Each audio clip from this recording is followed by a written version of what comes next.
Where's the go? Anyway. I was just waiting for it to actually start recording.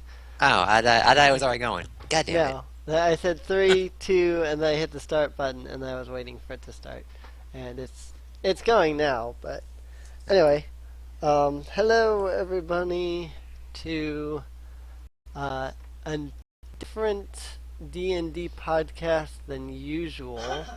Usually we're doing Curse of the Azure Bonds, but because half of our party for Curse isn't here, and because we're introducing a new player, we're going to be playing a side campaign for a little while called Worlds Collide. Um, it should be an interesting campaign. We'll see how this goes. Um, Again, we have a new player, so he will be introducing himself momentarily. That said, as per usual, I will allow everybody to introduce themselves as per usual. Huh. Hey, Andy the Card Man is back, and today I will be playing Dwyer Bonecrusher, a half-orc sorcerer who happens to be a wild magic sorcerer, so everyone may want to stay at least 30 feet away from him when he starts dishing out the big spells, because that's when the fun starts. And by fun, I mean the wild magic table. That sounds like fun. It is. What's that? Yeah, that's it. You're up, man. Okay. Well, I'm Jan and I'll today be playing Harvey. Harvey Waves, the novice sailor. Actually, somehow a monk, but yeah, sailor anyways. And there isn't anything particularly interesting to him except that he's ugly as sin. But we'll see where it goes. I haven't thought about the character too much yet. So, go ahead, Mark. Alright. Hello, I am Falling Star, or whatever the hell you want to call me. And I will be playing Prince Maximilian Effervescent Charming. But you knew who he was. Everyone knows who he is. Oh my god. He's back. He's back. Oh, I'm gonna have so much fun with this guy, but no one else will. I'm eager. He's as I've said before, he's basically a combination of Prince Charming and Don Quixote. Oh gosh. So he thinks he's really important. Oh dear Luna. This should Yep. be quite interesting. That's I'm it. gonna blow him up by the end of the session, aren't I? I got a quick question here first. Are we allowed to steal from other party members? Because this is going to be one of those days. You There probably really won't. isn't anything to steal. It's the bad part you probably won't be able to because my character. When you get to him. Yeah. Because my characters as you would as you stop you. Anyway, so it's your turn. New player. New player, new player. Oh, that's me. Yep. Right. Name's Alex. Go by Ryu most times. The character name is Ryuo Zeon. Dragonborn Rogue. Yeah, pretty much watch pockets. Don't get too careless, and really don't irk him, or you will find things missing you never thought you would see missing. Anyway, I guess now it's my turn. I am Zero Suzuki, or Suzuki as everyone calls me. We were playing Holt Raglan, the Ranger. Goody goody, noble from the Elven Courts. Nice. Already goody goody, but still. Alrighty. Who may or not be married. Right. Alrighty. In that case, since that is all of our players this session, I am Serene Inc., the Dungeon Master and creator of the Worlds Collide campaign. And yeah, let's go ahead and get this started. So, the year is 1479, Dale Reckoning. aka Present Time, in 5th edition. That's a first for our group. We usually don't play in present time. We usually play older campaigns that I've remodeled for 5th edition. So yeah, present times. Again, 1479 DR in the city of Hillsfar. You are all, you have all made your way to the Red Thorn Tavern after your last great adventures, whatever they were beforehand. Each of you separate or together if you have decided to be in a group that has already started. The Red Thorn Tavern is a fairly good-sized tavern, roughly about 100 feet across for the main room. There are chairs and tables all over the place. There is a bar off to the west side of the tavern. Behind that is a door that leads into the kitchen. Off towards the northern end is a few tables as well as a large gaming area. This is about 50 by 50 room in this area. There's things such as chess, checkers, poker, any tabletop game that you could imagine is essentially in that area. Sort of a casino-ish type place. Sitting or standing at the bar is a rather large woman. Some may even think she is a giant, being that she is almost 9 foot tall. 9 feet tall, however you say that. She's huge. She is, beyond just being tall, she is big, she is bulky, she is very, very muscular. She looks like if she were to punch you, you would go flying into the wall on the other side of the room. She is currently wiping the table with a towel of some form, kind of watching her tavern as she is taking note of the different people at the bar and in their tables. Each of you is wherever you wish to place yourselves in the tavern at this point. Throughout the tavern are all kinds of different people, from seedy rogue types that are wearing dark cloaks with hoods covering their faces, to rich millionaires who are spending hundreds upon hundreds of gold on the finest wines and ales imaginable. There is one man.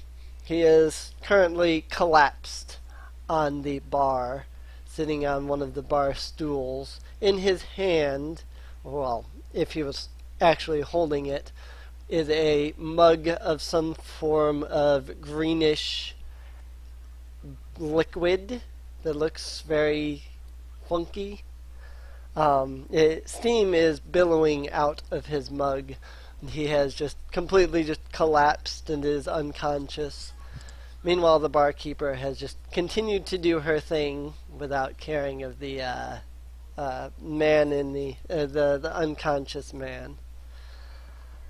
That said, again, you can place your characters wherever you feel fit in this tavern and do whatever it is your characters would be doing. Let's go ahead and start this off by having each of you do something in the tavern. I guess we'll go in... actually, let's have some fun with it. Roll initiative. No, I'm rolling a d4. I know there's 5 players, but I'm rolling a d4. I have rolled a 4. A 4 would be Uzuki. Okay. So, Uzuki, alright. what is your character doing? Okay, give us a second. I forgot to open up the roll sheet. The site. Okay. Roll website. All right. Yes. So let me go now. Okay. So you log on to that, and I will tell you what Holt is doing. Okay. So yeah, I'll log on to the thing there. Okay. What you see? I guess everyone in the tavern. Actually, you see Holt arriving into the tavern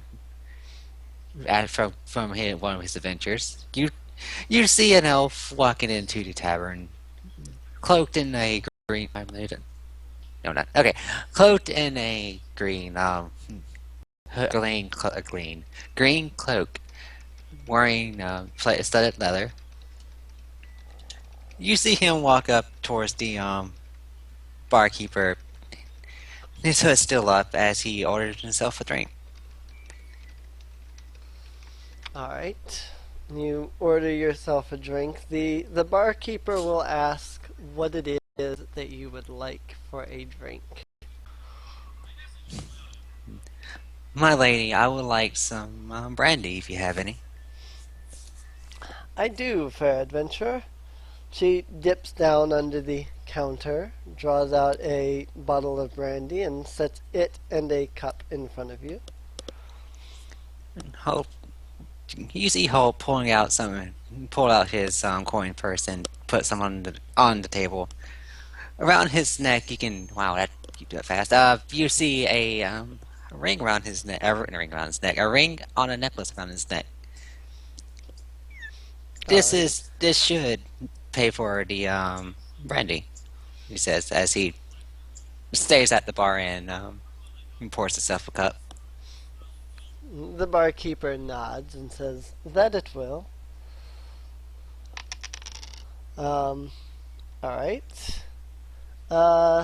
Andy, what is your character doing? Well, currently in one of the corners of the bar, which people are giving clear breath towards the half orc who's at a table.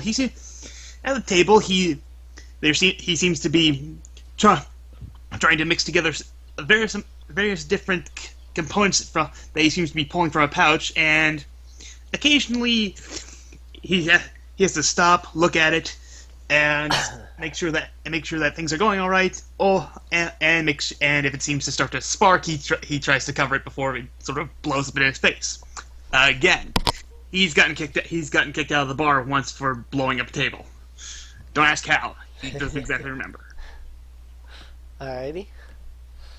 So you're mixing things. Then I will leave you to mix your mixtures.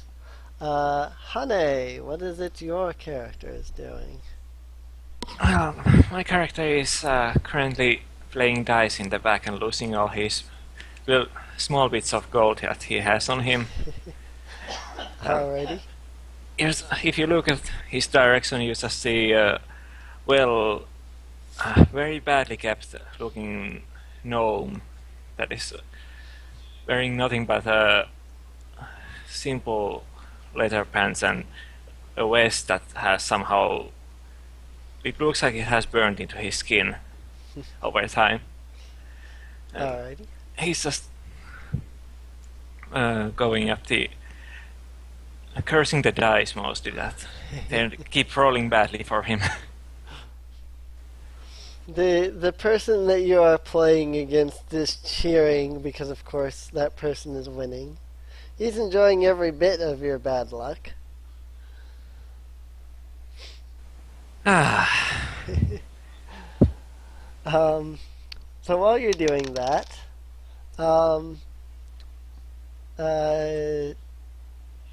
yeah, I think Mark and Ryu, neither one of them have done it yet.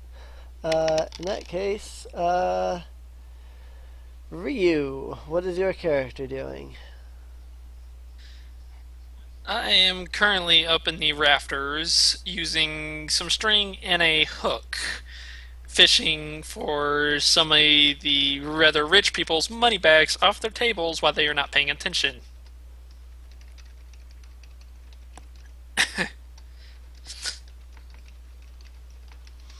Alrighty. Um, do me a stealth check.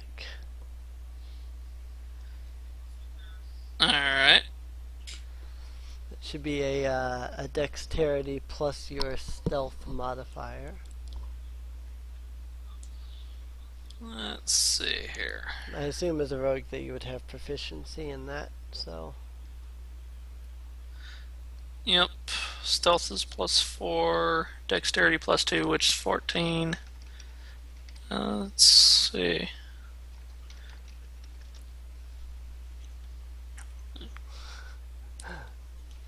It's 14 dexterity plus the 4 stealth.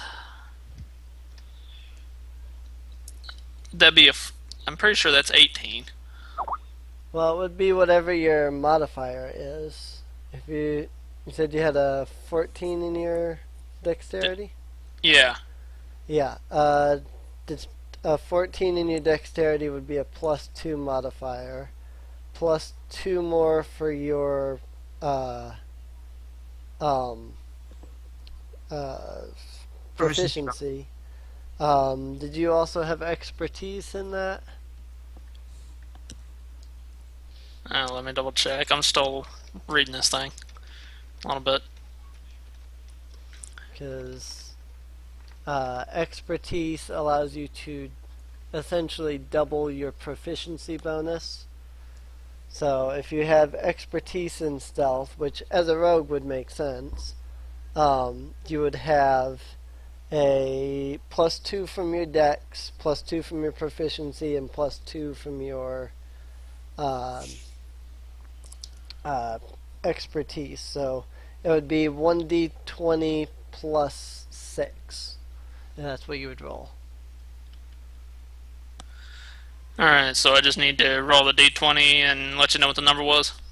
Yeah, roll a d20 and then add your dex and proficiency and expertise if you have that.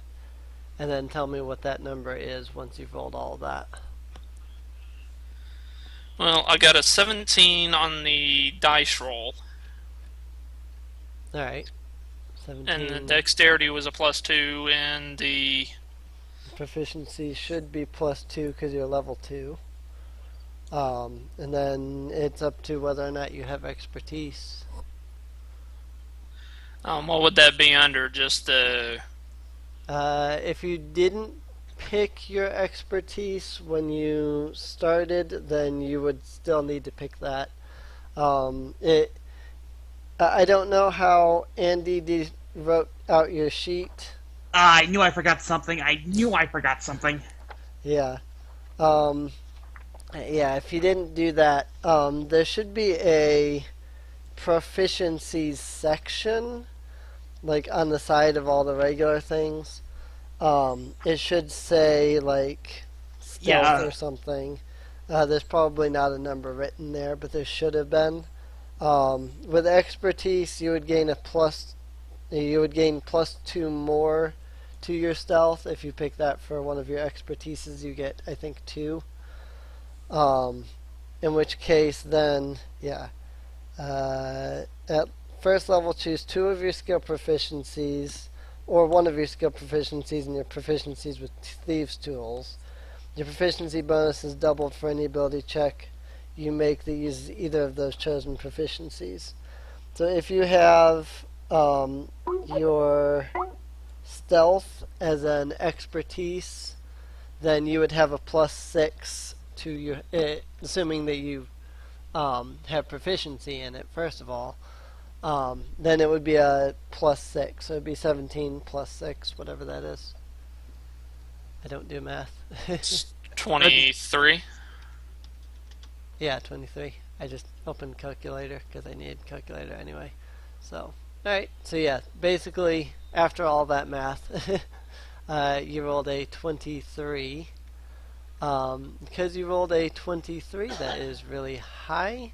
So you are being very stealthy in that case. So you're going around being stealthy, kind of trying to see what you can pickpocket off of people. You come up to this dude, kind of It kind of looks pretty well off, kind of wealthy. Um, if you would like to try to pickpocket him, you can make a straight up dexterity check, and that would not include any of your proficiencies. That would just be the dexterity plus the d20. Wouldn't that be sleight of hand? Would it be sleight of hand actually? I think This is so, true, yeah. I think. Yeah, I think it might be. Actually, it would probably be thieves' tools to pickpocket. No, that's to what pick I a would lock. think. That would be picking a lock. You, Let me you don't double you don't pick check. you don't pick a pocket with a lock pick. Yeah, that's true. Well, I've seen games where like your thieves' tools are like pickpocket tools and stuff. So, whenever you attempt an act of legerdemain or manual trickery, whatever legerdemain is, such as planning something on someone or concealing an object, make a sleight of hand. Yeah, you can use sleight of hand to lift a coin purse off another person or slip something out of another person's pocket. So yeah, that would be sleight of hand.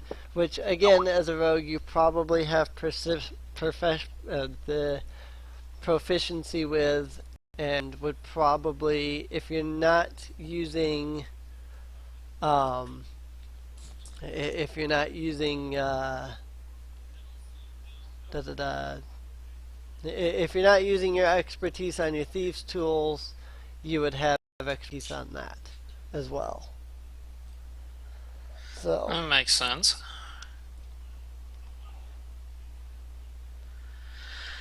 Is there any other characteristics about this well-off man that I should be aware of, or is he just one of those run-of-the-mill spending money out the wazoo? He's just kind of the run-of-the-mill wealthy person. Is what he looks like. Alright, secondary question. Does he have any bodyguards that are keeping an eye on him? He has a goon. Like if you're not familiar with the term, it's like a kind of looks like an orc, like a cross between an orc and a giant. They're roughly 8 to 9 feet tall, big and bulky, kind of green. That's pretty much what they look like. He is sitting next to him, but he's sitting on the opposite side of him as to where you are. Alright then. What's the usual intelligence level of creatures like that? Standard goon intelligence is extremely low. Like, to put it into a number for like ability scores, probably no higher than 4. Ooh. So it wouldn't take anything to convince him to just look away for a minute, but hired goon, very rich, not seeing any other protection at the moment. Alright, with low intelligence like that, do they have like animalistic smell or anything, or are they just big, bulky, and not so smart? They're just big, bulky, not very intelligent. They're great bodyguards because if they catch you, they will pick you up and break every bone in your body in a single, like, bear hug. But beyond that, they're not really intelligent. If somebody says do this, they will do it. You know, if their master says do this, they will do it. It could be difficult to distract them just because they are so good at, being bodyguards. Narrow-minded focus on the one thing. They don't get distracted by the shiny. Yeah, pretty much. Yeah. If he's focused on being a bodyguard, which this goon likely is, it is unlikely you'll be able to just make throw something shiny and distract him, kind of thing. Sounds like this one might be a bit of a headache to hassle with. Yeah, very low intelligence, but very loyal. So. Loyal, and it's probably got its eyes fixed on this guy's pockets. Yeah, I'm gonna pass this guy up. Alrighty. I'm not a Aw. stupid rogue. Right. That's why I've made it this far. I am not stupid enough to go like, he's easy enough to pick a pocket. Then you just look over the corners like, that thing's trailing his pockets. Yeah. Right. Alright. In that case, you would probably, continue looking for someone else? Yeah. Well, this being up in the rafters, I'm kind of just watching people from down below, so. Ah, okay. That's right, you're in the rafters. I didn't think about that. Okay. And while you're looking for other people, Mark has not yet gone. Alrighty then. So, into the tavern walks a average-sized man, although he has very strong muscles. He has one hand on the pommel of his long sword and is clad in not, I would say, the finest, but still respectable chainmail. His long, flowing blonde coiffure is neatly brushed, and his delicate blue eyes scan the tavern as he enters. He makes his way to the bar and takes a seat, addresses the large bar woman. Well, hello there! She looks to the man and says, "Hello." Good day to you, my fine lady. Good day to you as well. What can I get for you? I'm thirsty for adventure.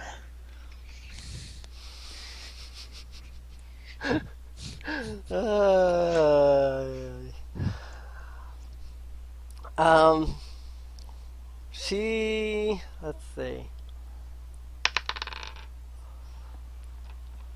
Adventure, you say? Plenty of adventure around here, I'm sure. Wouldst thou know of any? Well, I'm sure that some of the other patrons likely know of some.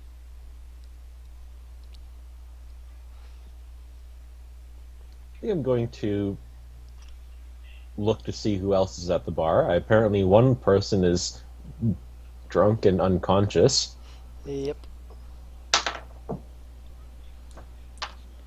But there's an elf. Yes, that's an elf. Poor Holt. Yeah, it's just poor Holt. It's point. Well, So, Prince Max turns to the elf. My lord elf, have you any adventure? He just he stares at you for a second. I just finished with my. Come now, speak up, speak up.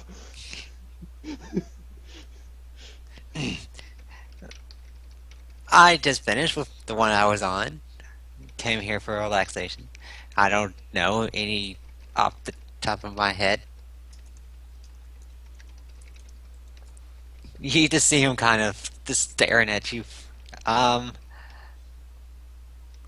about you, sir? You know any good adventures or been on any good adventures?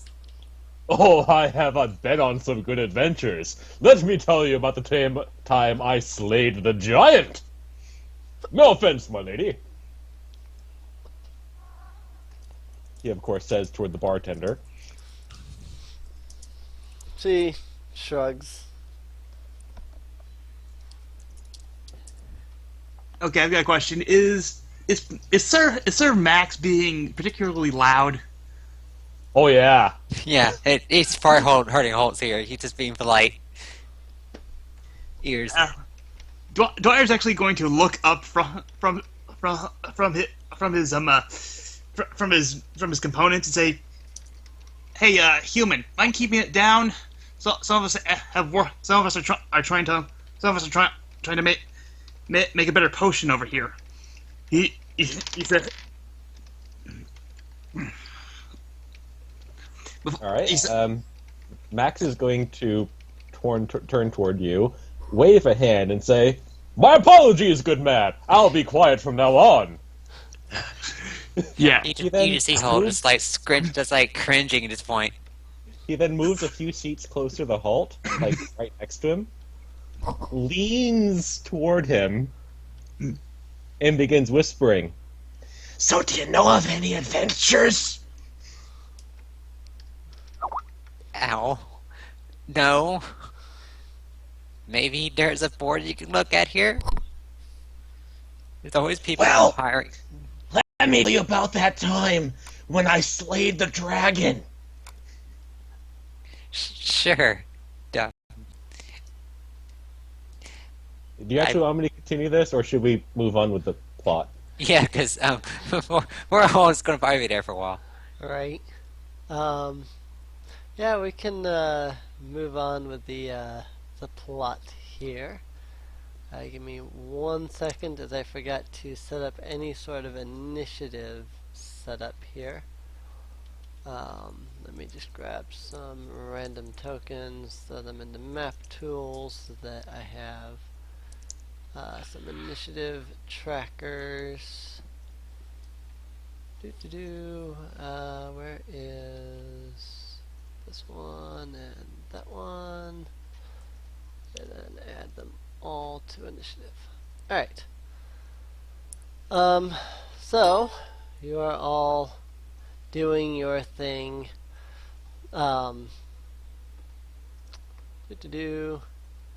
Prince Charming over there is talking poor Halt's ear off. Meanwhile,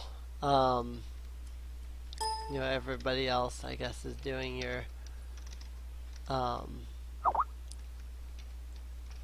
own thing. I think I misspelled somebody's whispering poor Halt's ear off. Yes, I think I misspelled somebody's name wrong. Yes, I did. I spelled Harvey as Harvery, like with an R, like Harvery for some reason. That was quite awkward. Oh well.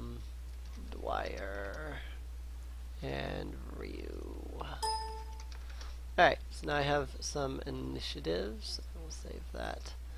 Anyway, so you're doing your own thing and all that.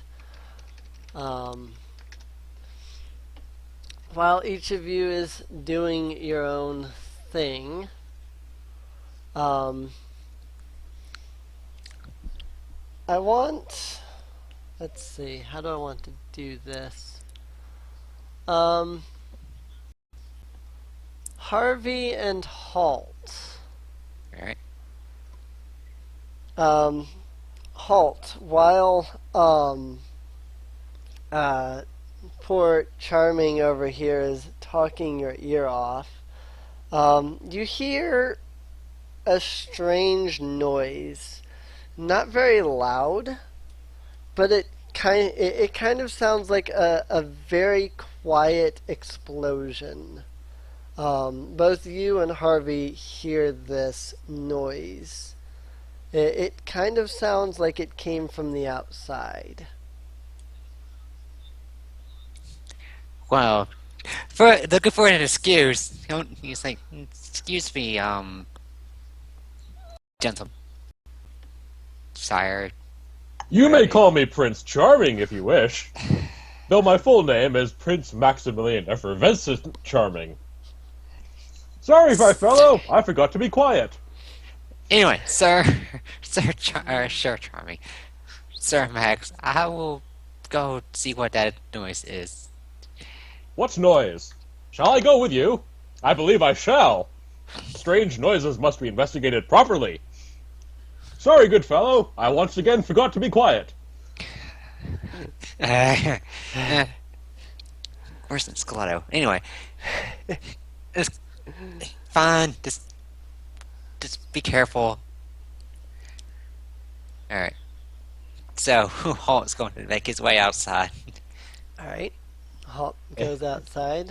What is Harvey doing? Well, Harvey hears the noise and thinks for moment Dude, and at this point, the whole tavern probably heard Prince Max. yeah, Yes. Right. well, is Prince Charming distracting the person I'm playing with? Is he loud enough?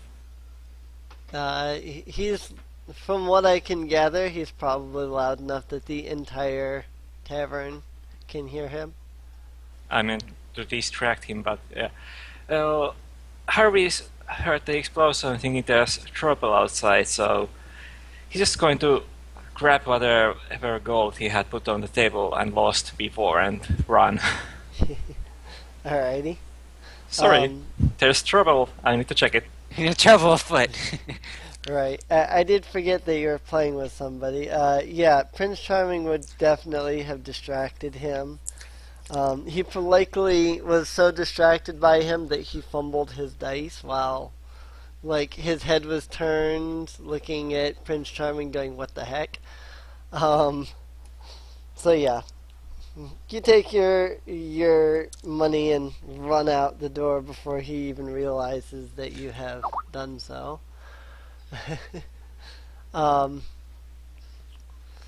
The three of you make your way outside. The question becomes: Dwyer and Ryu have both heard Prince Charming over here shout out, "A strange noise! It must be properly investigated." Does this attract the attention of either Dwyer or Ryu? Dwyer is going to sigh, put his mixture back into his bag, and say and mumble to himself, better make sure that no one better make sure that something isn't whatever that explosion is. I don't get blamed for it. So he heads out the tavern because, well, again, he's sort of been known to cause explosions. So he wants to make sure see what this is so that he doesn't get blamed for it. All right.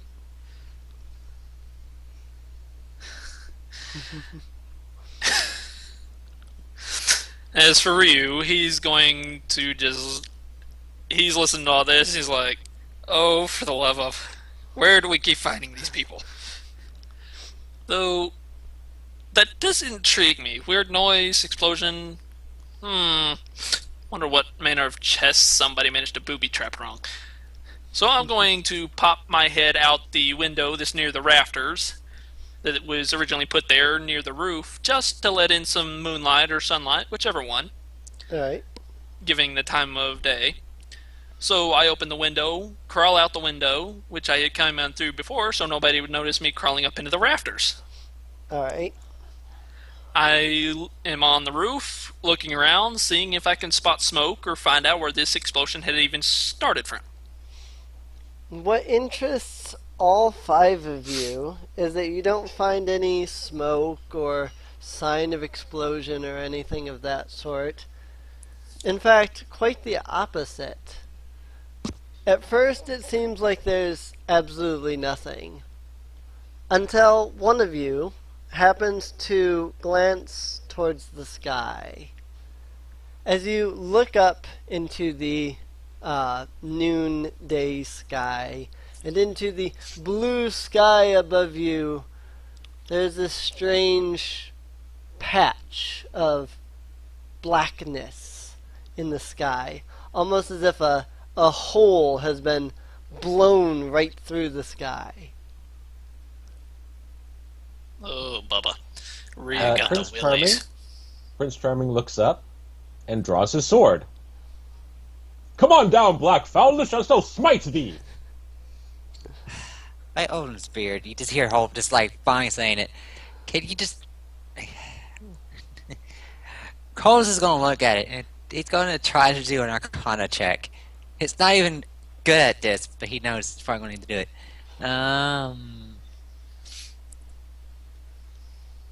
Yes, he does say that. Oh, it's gonna be -1. Alright. -1. Yeah, he's not that intelligent. He's got good wisdom. Oh, he rolled a 2 on the Arcana check. Oh dear. Yeah, you have no idea. It's a hole in the sky. How weird is that? Okay, so, looking at the people outside, does any of them look like a, I guess, mage-ish? That's I what? let's see.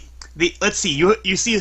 Well, the orc, the half orc probably does, for which would probably you'd find strange because it's a half orc. You expect them to be in battle armor and that sort of thing. not really questioning the whole kind of he avoiding looking at the other person kind of motions to the I guess the orc. You look like you know a thing or two about magic. Can you check that out? I dabble in magic, but sure, I can see what that is. Okay, so +4. Crit 24. 24, nice. Staring at the black hole in the sky for a few moments, you have no idea what the heck that thing is. You've never seen a hole in the sky before. Okay, It's definitely a hole in the sky.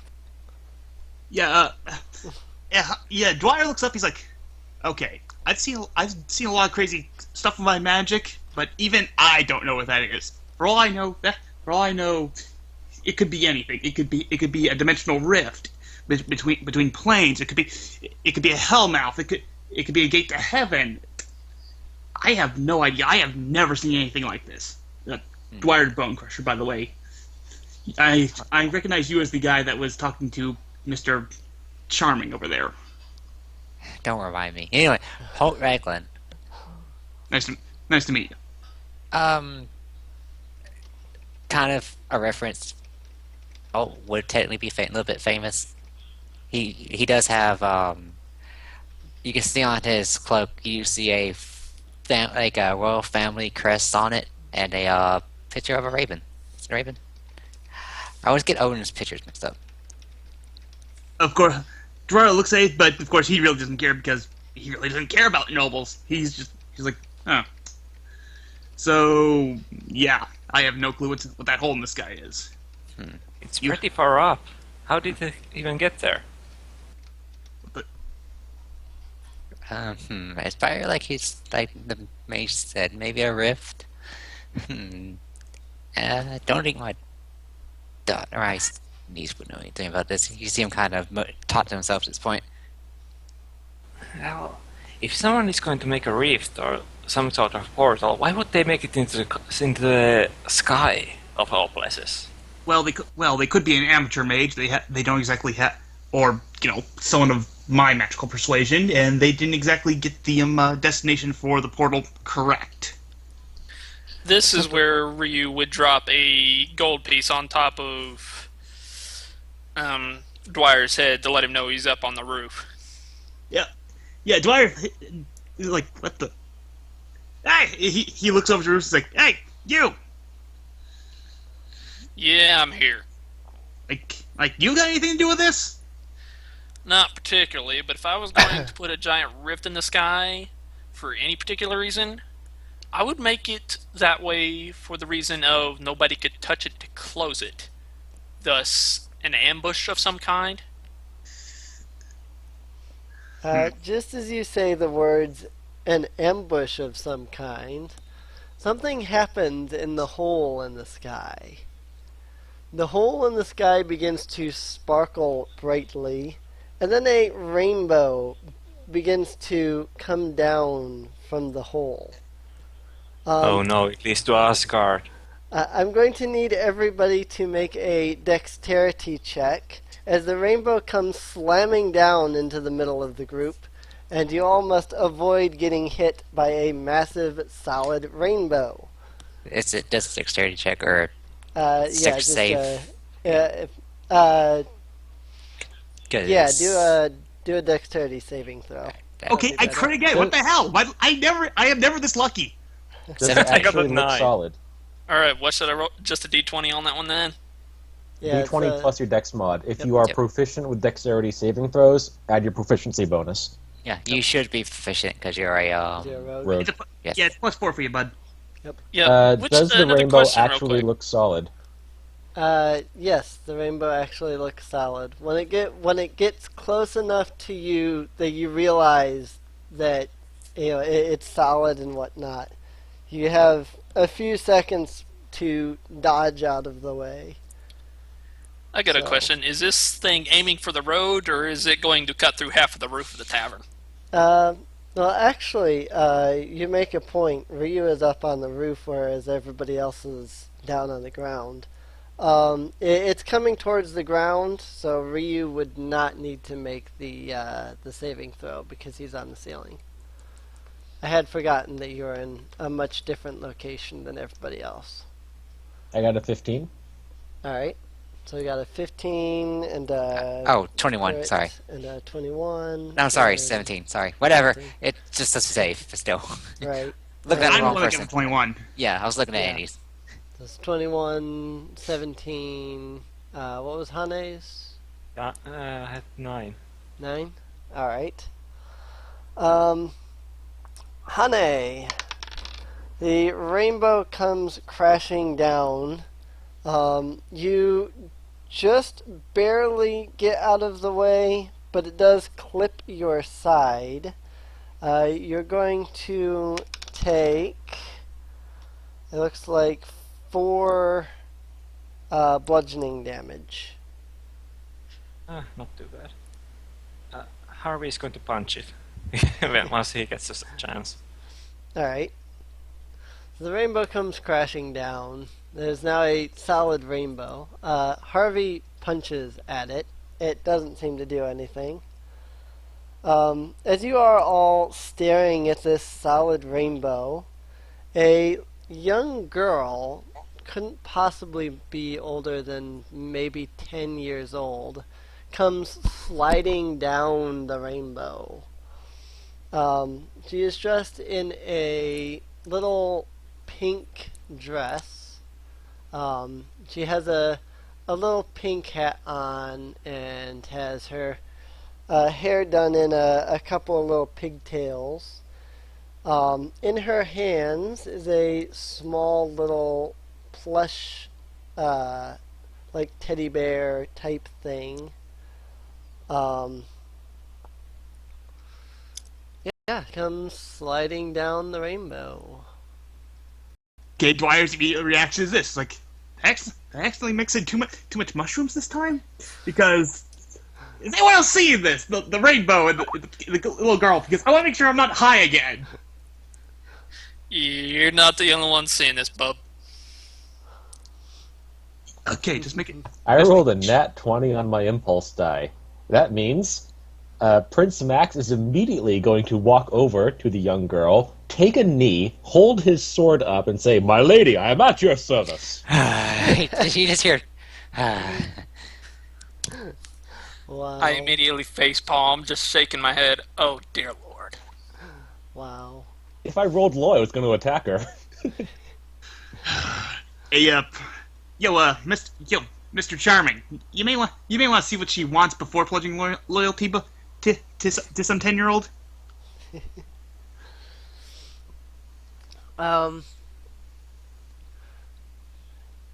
If you look at the little girl's face, she seems as if she's afraid. The whole time she's sliding down the rainbow, she kind of keeps glancing back behind her. And now that she's at the bottom and has gotten to her feet, she kind of backs away a little bit from the party while she kind of seems to be more focused on the hole in the sky. Okay, rolling perception at the hole. Does she say anything 17. to the guy who just pledged undying loyalty to her? She does not at the moment, no. I'd be a little freaked out too if some dude just walked up to me and say, "I am at your service no matter what it is." I'd be a little freaked out. Okay, Dwyer's actually going to call to the girls like, "Hey, mind explaining what the 9 levels of hell this is? The 9 levels of hell just happened? I mean, other than essentially you opening something up in the sky and sliding down a rainbow, because it's kind of weird by our standards." Hane said he did a perception check. Yeah, 17. 17. All right. Um, while while Dwyer is asking his question, Harvey is kind of looking up into the hole. You notice that the rainbow definitely continues on into the hole. Um, you're not seeing anything else coming out of it, but the rainbow definitely connects to the hole and more than likely even continues on further. How, hmm? well, I was just going to ask how steep it is if we're going to be able to climb it.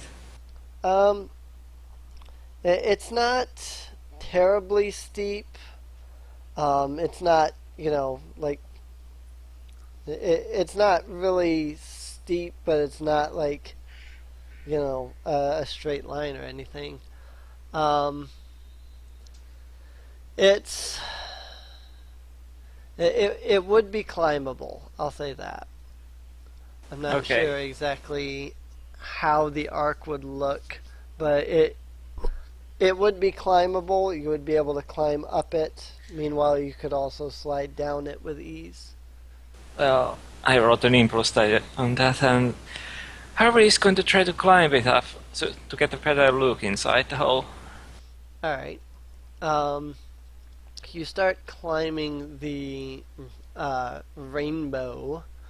Meanwhile, the girl looks at Dwyer as he asks his question. She doesn't speak at first, but then Dwyer notices something odd. He hears words forming in his mind.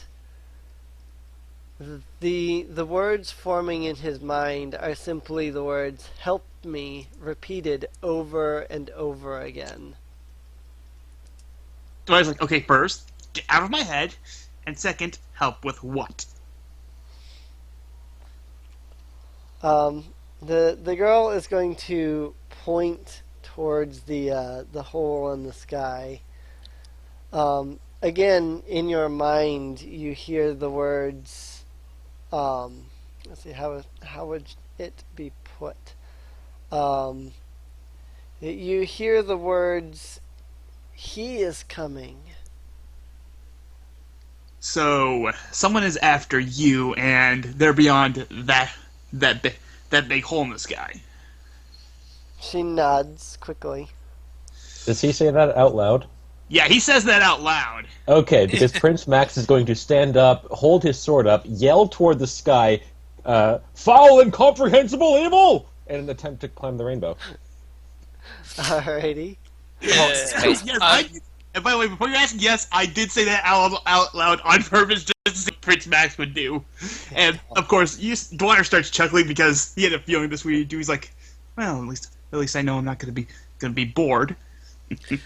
I drop another coin on Dwyer's head. He looks up. He's like, "What is it?" Don't know about you, but I'm getting some bad chills from that hole. He's like, well, it's a hole leading to some other world, another world which might have a lot of treasure behind it. There's treasure that's worth it, but these chills, something don't sit right. Tell you what. How about tell you what? Instead of worrying like a gecko on the roof, how about you start climbing, and see if there's anything behind there. Now let's see, who's closer to the top of the rainbow, you or me? You actually by judging it, I'd say that gnome because he started climbing first. You got a point there. Everybody up the hole. Harvey That's shows Senator. down. Harvey shows on the rainbow that, hey, it goes beyond the hole. It doesn't enter. Dwyer is going to turn to. I'm sorry. I remember. I forgot Yes, your hole. Hole. He turns to Hole. He's like, well. We get from what our guest is telling is sort of sending to my brain. Don't ask how. I'm guessing magic or telepathy. But something's after her, and that's on the other side of that hole. And well, Ice just sent our best bet for a meat shield up there first. So, want to follow the meat shield? Yeah, he's health size. I have a feeling they'll kill themselves if we leave on watch. Can't remember where top of my head up. Yeah, yeah, but that's why I sent the loud one up there first. Dwyer's gonna turn back to the girl. He's like, okay, look, I've managed to get. We're gonna help you either by sheer bravado, curiosity, the sense of the right doing the right thing, yada yada yada. But I'm gonna need a name for you from you first, all right? Just so that I can't just say hey you or little girl. Yeah, Hulk's also going to kind of agree with that and supervised. That's the word I was looking for. Vocally, as opposed to telepathically, the little girl kind of squeaks out the word Anna. Anna. All right, Anna. Well, we'll help you. I have no idea what I'm getting myself into, but hey, better than trying to mix potions and end up with explosives half the time. So, Holt, after you. Wait, did that to be for? Oh yeah, you're squishy. Halt size. So, Halt's going to kind of nod and then um, hmm. He's gonna look at Anna. Are you try to? You're not from this world, are you? He's kind of trying to get more information at this point. Yeah. She shakes her head no.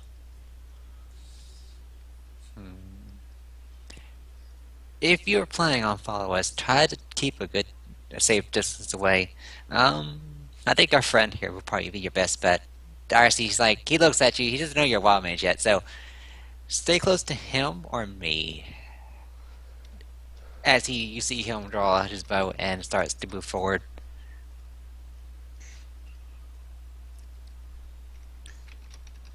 Dwyer chuckles. He's like, can't believe it. He sort of mutters to himself, like, can't believe that actually worked. Oh well, I've still got no. Well, Dwyer right now is debating whether or not he's like, let's see, I could. He's like, let's see, I could go in there. I did so, but because those guys probably expect me to follow. On the other hand, this could be dangerous. And somehow I managed to trick a thief. I managed to trick a dragonborn, an elf, and okay, not really trick, but that human's bravado did have him go up there first. Let's see. He's like, dag blast it. Might as well. He's like, all right, Arn, are you gonna be following us to make sure that we take care of this, or are you just gonna be hanging out here?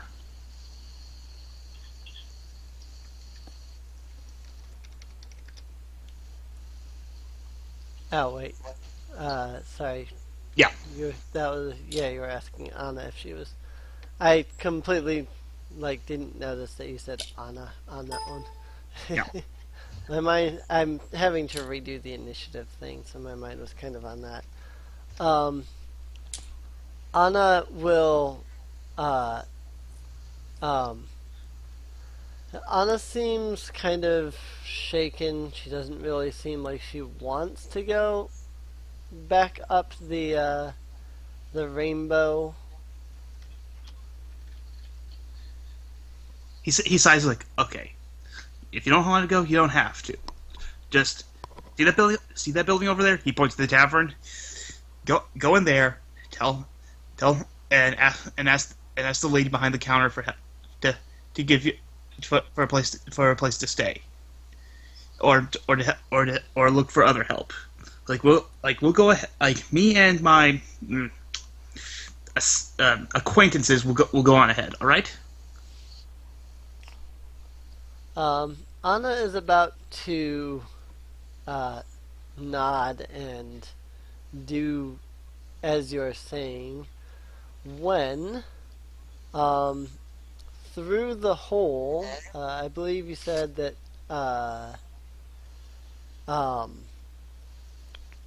what was it? Harvey, I believe you said that you were up there at the hole.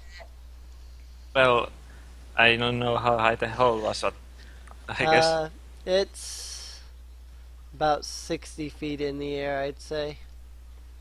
so. Would he be up there by now? He would be Uh, helping the Prince Charming to climb as well. Yeah, I'd say you'd be halfway up there. Um, the solid rainbow is roughly about 10 feet wide. So two people could easily stand side to side on it. That said, um, as you and Prince Charming are climbing your way up towards the top of the rainbow, you get about halfway up when suddenly through the hole comes a strange and rather disgusting looking creature. The creature is green in color. It has no eyes, just eye sockets, and a hole where a mouth seems like it should have been. It has four legs at the bottom of its body. The rest of its body is a long, straight, long straight bit that then leads to its head. The creature, as it steps through, sees you and gives out a hiss. Right behind it is. Is there enough, like, we're on an incline. Is it good for fighting on? Not really, no. Okay, in that case, Prince Charming is going to slide down Alright. back to the ground. And Harvey follows. At that point, you Listen. can see Holt's like, oh shit, and has to slide back down too because he's in the way. Right. All right, They all come crashing down. would a bow and arrow work if I'm still on the roof, able to shoot at this thing from a little bit? Yeah, you should be able to see it and whatnot. But as I was saying, there seems to be more of this same type of creature behind that one. That said, everybody's on the ground while they're all at the top of the rainbow. So if everybody would like to roll initiative for me. Alright, 11. 11 for Harvey. That's the third nat 20 I've rolled today. I'm wasting all my good rolls. 18. I got 6. I hear an 18 for Halt and a 6, you said? Yep. For, not for Ryu, for Dwyer. Prince Charming is net 20, which is plus 0. Okay, so net 20. And so I just need Ryu's initiative, which is your dex plus your d20 plus your dex mod.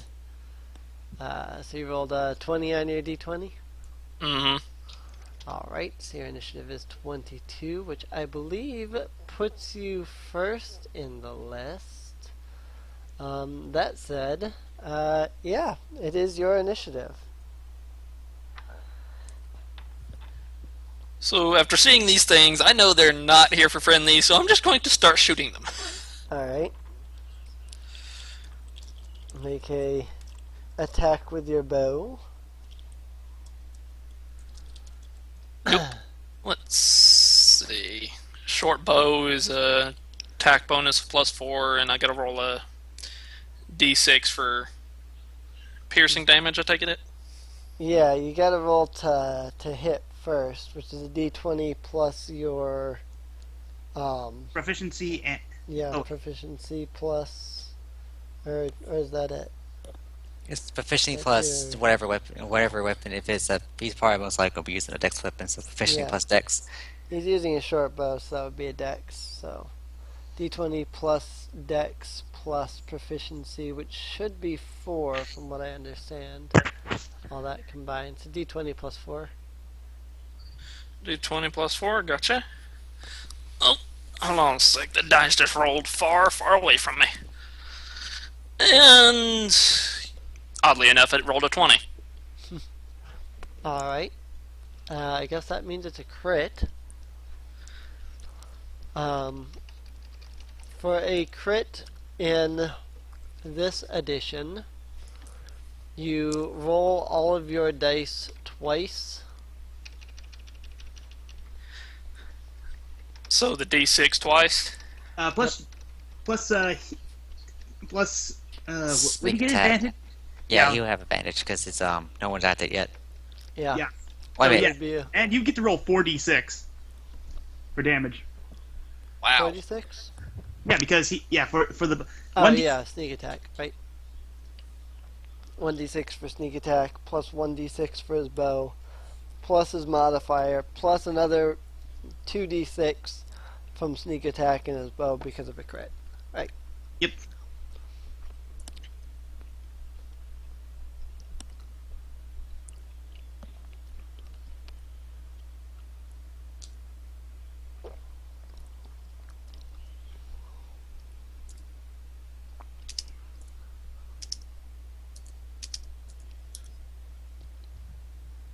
Five, five, six, four. Mm-hmm. Plus your modifier, which would be what, 6? Or, no.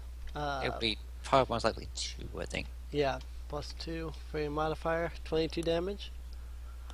Sounds about right. Alright.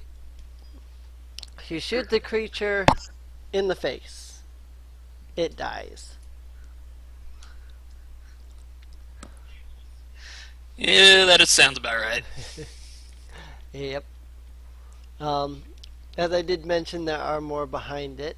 So that was your action. You do still have a move. I think I'm going to remain on the roof. Nobody ever seems to look up. Alrighty. In that case, Prince Charming. All right. Because he can't hit them with his sword yet, he is going to take out his light crossbow, and he is going to attempt a shot. That's going to be an 11 to hit. That is a hit. Oh, fun. So that's going to be cock die. 2 damage. 2 damage. piercing damage. 2 piercing damage. And he is going to try to sort of navigate between him and Anna and try to, tell Anna to get behind me, I will protect you. Alrighty.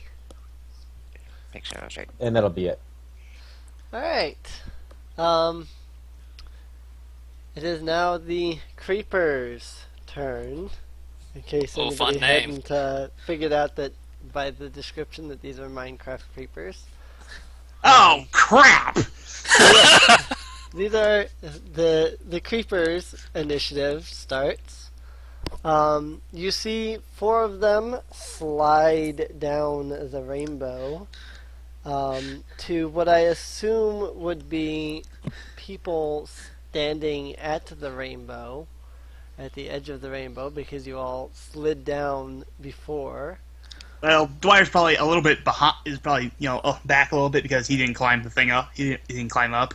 Yeah. And Hulk I got mean, forced like- back. Hulk got forced back, so he's back a little bit away from him too. Yeah, that's what I meant was like Halt and Harvey, because they started climbing and then they slid down and all that.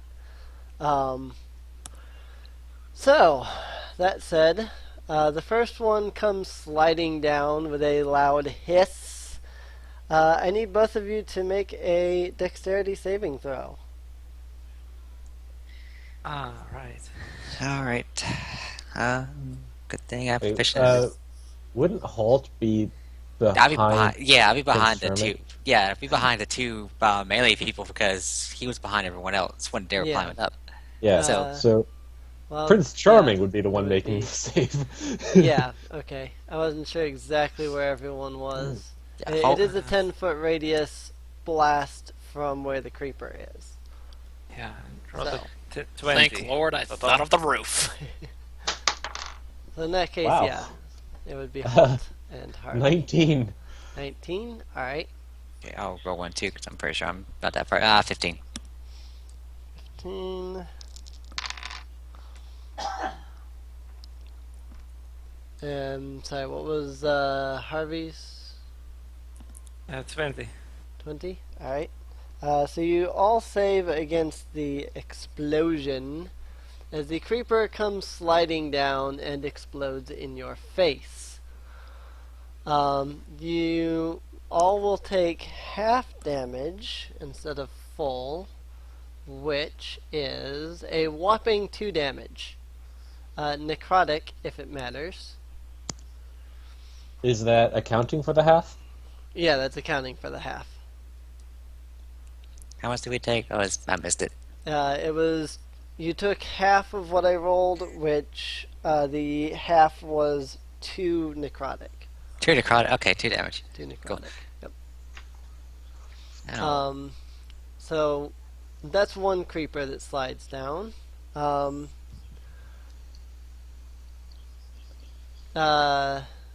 You all made your saving throw, so you don't get pushed back either.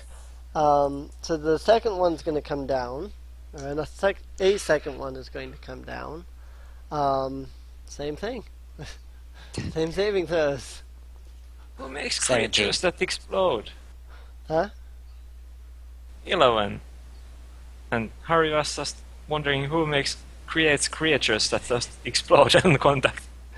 You know, if you said that out loud, then Dwyer's going to respond. A very bored sorcerer, mage, or Nox. warlock. Trust me. Yep. Spellcasters are insane. We are, yes. Yep. So yeah, like I said, sliding down, dexterity saves, okay, 17. 17. Fail. Fail. 11. 11. That is a save. In that case, assuming I don't lose my dice here, because I just dropped one.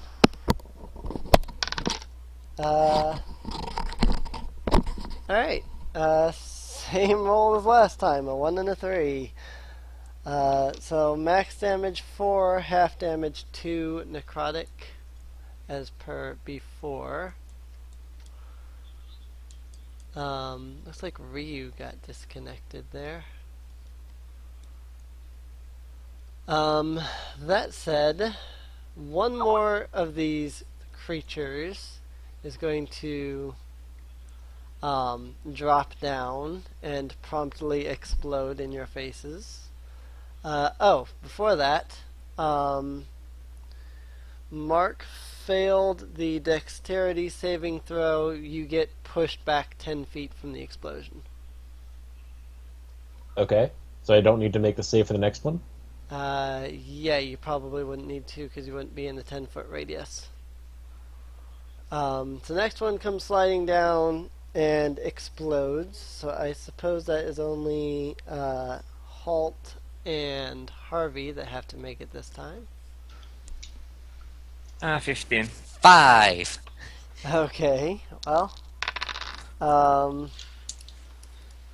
max damage of 8, half damage of 4, Ow, I had to fail on the one that did a lot of damage. and when you failed, you got pushed back 10 feet. I'm bloodied, by the way. Yeah, same here. Like, that got me bloodied.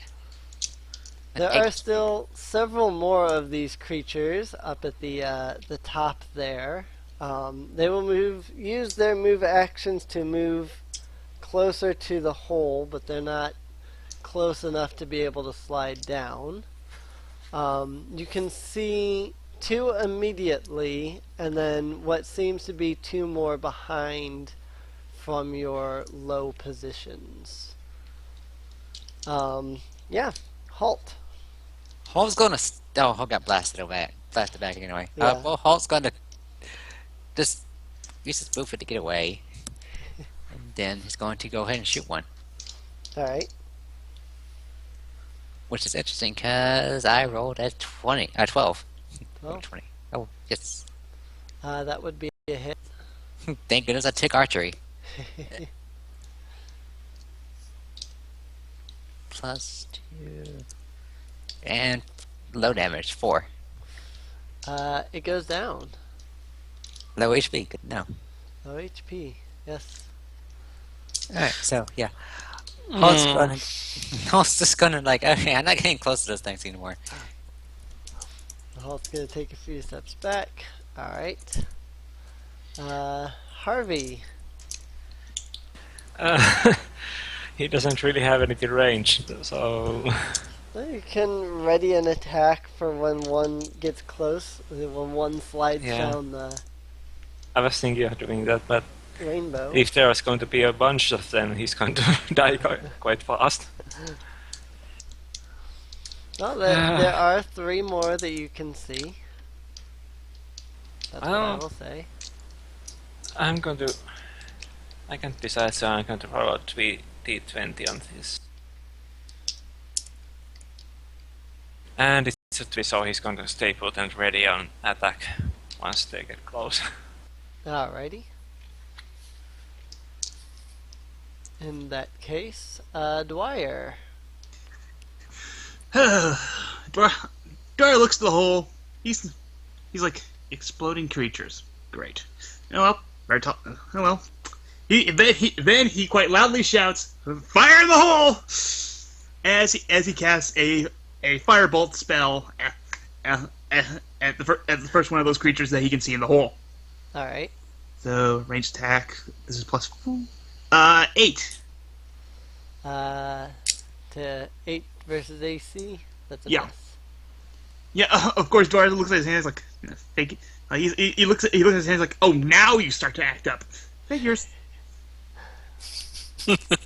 Hulk's like, fire in the hole. He's like, bite me, bite me. I better not. It's like, yeah, he's gonna back up a little bit from the hole because he saw those things explode. He doesn't want to get caught in the explosions. He creates them, not gets caught on them. Pretty much. Right. But of course, he's gonna look at On and say, "What the heck are those things, and why do they explode?" Telepathically, she will say to you that they are called creepers, and that they are some kind of gunpowder-filled creature that explodes as a defense mechanism. He's going to shout. He's like, he is actually going to shout. He's like, he is going to shout telepathy just so that everyone knows. So like, they explode as self-defense, and they're called creepers. So yeah, he's pretty much shouting that so that everyone knows what they're called and why they explode. Can't she just close the hole? He looks at it like, well, can you? Anna shakes her head, and you hear, again telepathically, her say, "Not as long as things are coming through it." He's like, he sighs like, he's like, okay, we need to clear the creepers out before she can close the hole, guys. Right. We're gonna need a widespread strike for the one-hit KO these, aren't we?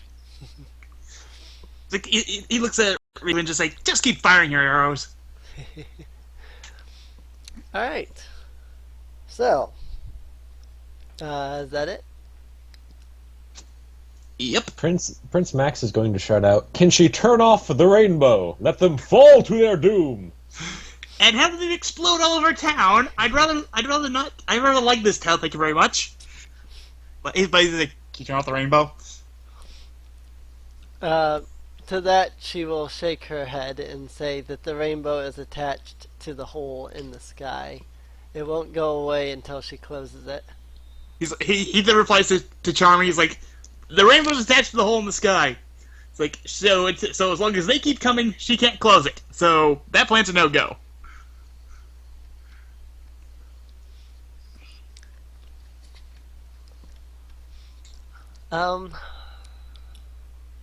Alrighty then. So, it becomes Anna's turn. And you look, everybody kind of looks at her as she stares at the hole for a moment.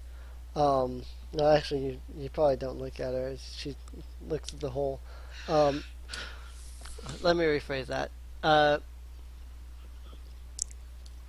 Anna looks up towards the hole and she kind of stares at it. Her eyes kind of focus heavily on the hole. Suddenly, you see a massive line of fire shoot out from somewhere in the sky and shoot into the hole, blasting several of the creepers in one single shot. What in the what? Dwight's just shocked because again, fire just came out of nowhere. It's like that wasn't me. I always support divine intervention. They're dead. Close the hole. There is still the one that you could immediately see and the one behind that. It only took out one line of them, so it didn't hit all of them. But yeah, that's what she does. Ryu. Yeah, I see this. I look up and then look down at her, and I'm like, great. Power child. Oh, this day gets better and better. Aims bow and shoots the next creeper. Alright. That one was a 12. That's still a hit. Alright, now for the damage, which is, since it's not a crit, that's only, what, 2? D6 I get to roll? The creepers have acted now, so you don't get your sneak attack because you don't have advantage. Yeah, just so 1d6, man. Yep. Gotcha. 1d6 plus your dex modifier. So that's a +2. Yep, so 6 plus, or 1d6 plus 2. 1d6 plus 2, yep.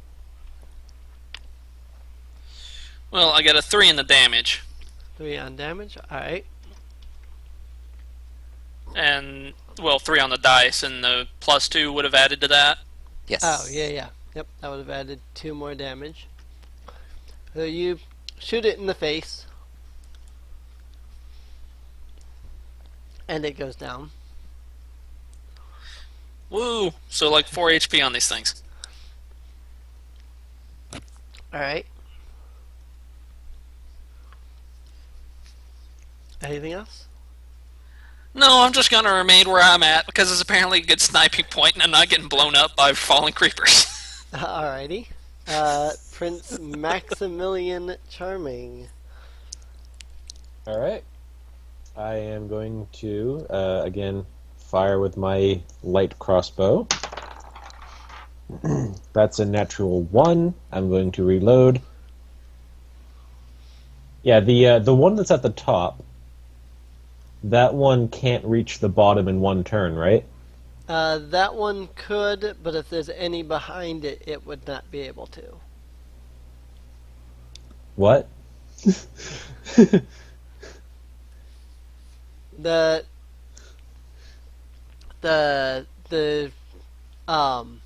So there were two. There were initially some that came down, and then there are two Yeah. that are up there. And then round 2, those 2 moved forward, and then 2 more appeared at the hole. One of those lines got wiped out, and then Right. another one of the creepers went down. So there should be only one left. yeah, the one The that one that's at the is- top. Yeah, the one that would be directly behind that. It's only about 10 feet to the rainbow.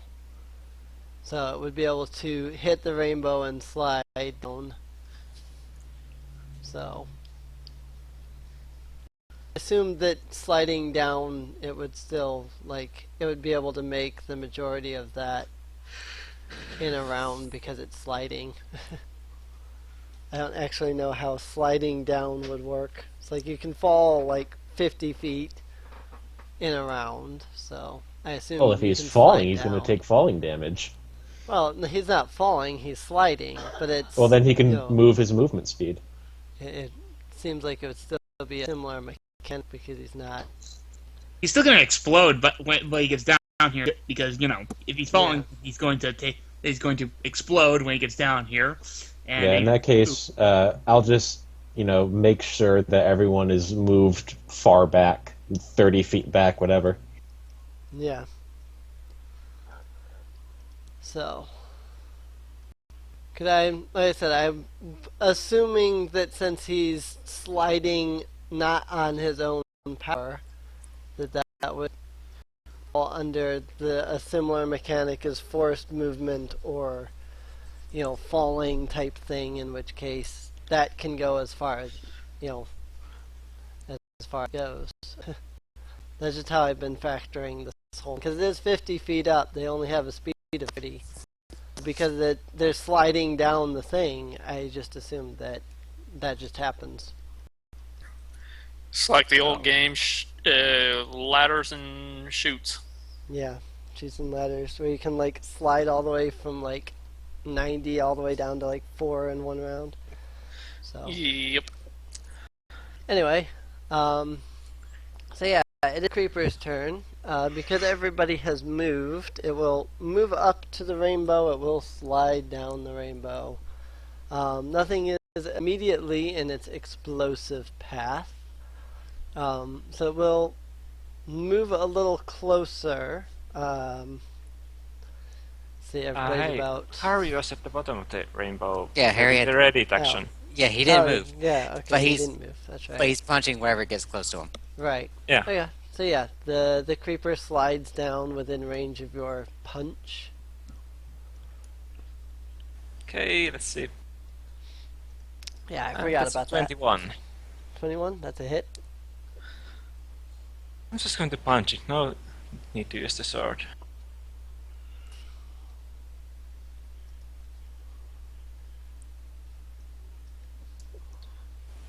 Four damage. All right. It slides down the rainbow only to get punched in the face and knocked to the ground in a bloody heap. That was actually the minimum damage. I rolled a 1. Looking back up at the rainbow, there is one last creeper that steps forth towards the rainbow, but it can't move enough to slide down.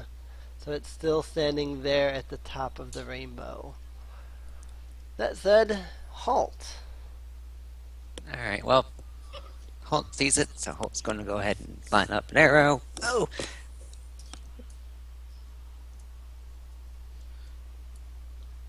22. 22, that, yeah.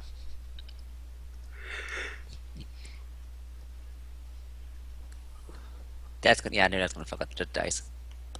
After I typed it in. And 7 damage. 7 damage.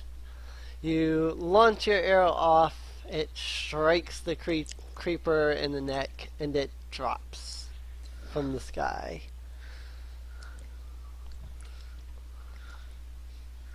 After waiting a few seconds, you notice that there appear to be no more creepers coming, to which you notice Anna focusing very hard on the hole once again. As she does, the hole begins to shrink, almost as if the sky is reforming around the hole. When the sky finishes reforming, the rainbow the rainbow kind of dissipates as it makes its way down from the hole down to the ground.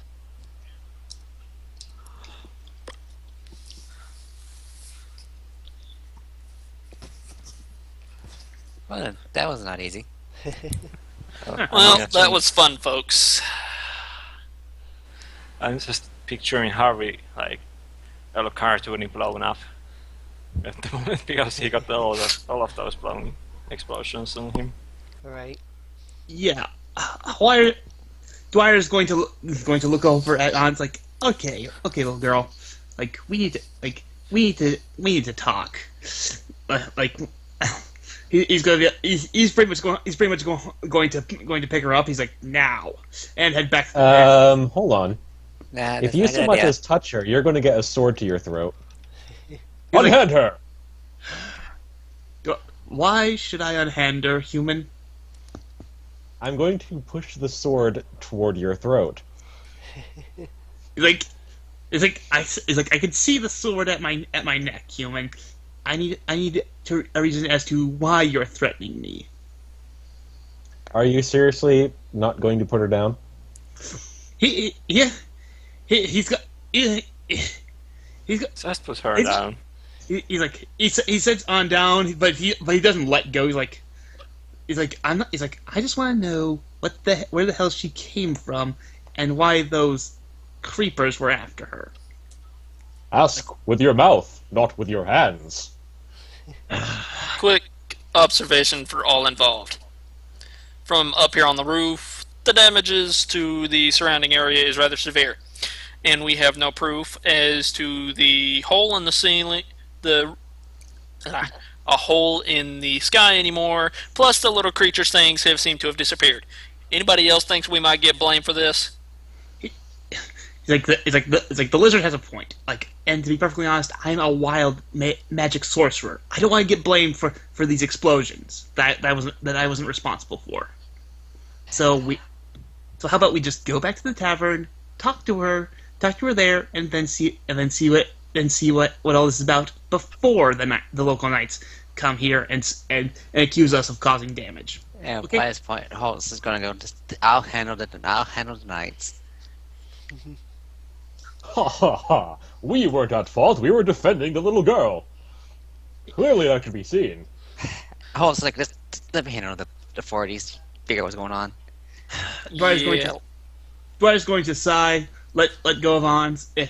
He's like, all right, but he kind of he then reaches into his component pouch and probably surprising Prince Charming, pulls out a small flower. He's like here. Sorry if I happen to scare you, and gives her the flower. He's like, Hey, sorcerer, you know all kinds of magics, and can you heal me? That was pretty painful. he's like, unfortunately, if you want me to heal you, the only way that I'll be healing you is if that involves you not living. I don't exactly know restorative magic. That's the opposite of healing. Yeah, I have a tendency to make things go boom, or dissolve, or catch fire, or get covered in frost. Let's just say Let's just say that I know a lot of ways to make things hurt. So yeah, it's like where we resting anyway. So, Hane. Yeah. Your character feels a strange tingling sensation for a moment as you notice that Anna is looking at you almost as if she's focusing hard on you. You heal for 9 points. Oh, thank you, kid. That was really nice of you. Dora looks at her. He's like, okay, you can. I'm guessing that little line of fire was you earlier. Was also you. She nods. Okay, so somehow you can open rifts between worlds, cause lines of fire, and heal. Oh, you are such a magical anomaly. I don't know whether to try to dissect you to see what makes you tick, or fear you for what you might be able to do to me. On the notion of dissecting, she quickly runs behind Prince Charming as he seems to be very much interested in protecting her. I just kind of look Prince down at the scene Charming after hearing all strokes that. the pommel of his sword. Ah, I jeez, just like that- anybody else think this sounds like the old red mages of old. Yeah, I was like, anyway, Dar's like, he's like, I'm not going to dissect her. I don't, the last thing I need is for you to stick that sword in me like you threatened to when I was merely trying to carry her off. Trust me, if I came at her with one of my daggers, you'd probably try and lop my head off. Or Yes, my I would. Actually, no, I wouldn't try. I would succeed. It's like give it he's like he looks over Charming. He's like, let's see, give me your build, he's like you probably have a good chance of doing that. No, I'm not. Strength 17, con 16. Yeah. Yeah, of course. Brian's just giving him a look over. He's like, yeah, you definitely look more physically fit than I do. You better not risk it. No, not worth it. Not worth having to come back not worth trying to come back from that. Ugh. He's just gonna sigh. He's like, okay, Sir Prince Charming. Tell you what, how about we sell this like gentlemen? I'll agree as long as I'll agree to not try and dissect her, and if I have even the inkling to, you get to stab me in the arm. That we have a deal? Maybe not the arm. I like the head. I kind of need Maybe my the chest area. Stab me in the liver. You do know where the liver is located, right? I'm sure I'll find out eventually. Right. You can stab me in the chest if I try to dissect, if I even look like I'm about to dissect her. All right? well, it's like, what have I walked into? I have no idea either, but I hear whistling in the background and stomping, tromping metal. I'll deal with the guards. Just go. Everybody else, scatter! Scatter, we're going into the tavern to have a drink. Yeah, just go to the tavern. You'll be fine. Right. Dwyer's going to. He's like, well, guess I'm staying near you, Charming. Yes, we're going to be the best of friends. Dwyer sighs. He's like, good. He's like, good. I always need a lab assistant. So yeah, I guess we're gonna head into the tavern. Head into the tavern. Alright. Harvey is still going to stay out of the tavern because taking the money earlier. Yeah. He's just going to hide. Hell's going to talk with the guards. Alright. So, Charming and Dwyer and Anna all walk into the tavern. She looks around nervously at the huge crowd of people all around. You make your way over to a more private seat and sit down with her.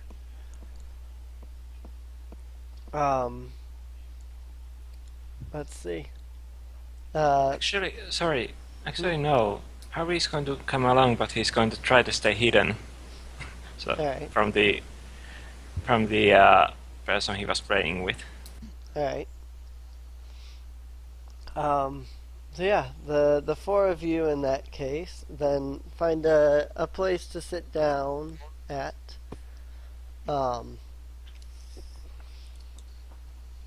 Yeah.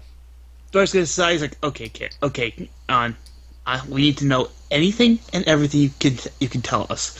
Where the hell you came from? What you were running from, aside from those exploding green things, creepers, I think you call them, and pretty much anything else.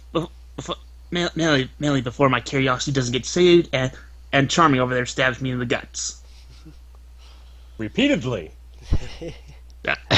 Yeah, I think we've established that by now. I'd say we have. At this point, Ryu had followed the rest in by walking across the rafters after going back in the window. He saw no point trying to land on the ground and then follow them through the door. Alrighty.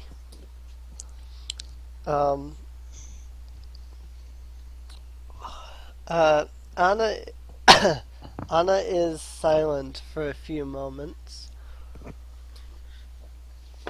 but after a short period, she finally speaks up, and she says, "The creatures were creepers. They are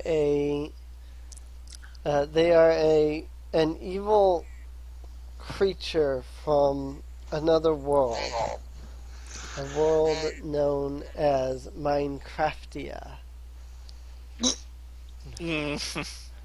Yeah, that's what most people call it, so we're just gonna go with that. Yeah.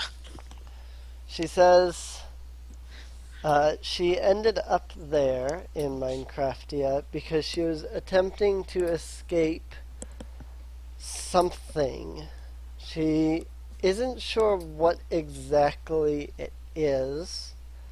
She just knows that it is some kind of great darkness.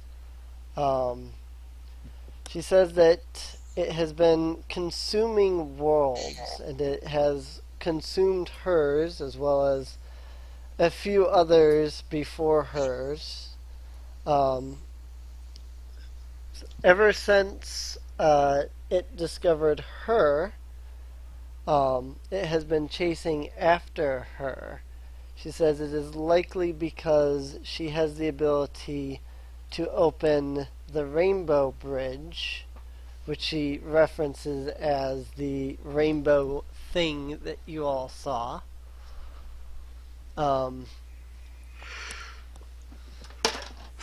She says the Rainbow Bridge is the only way to cross between the different worlds.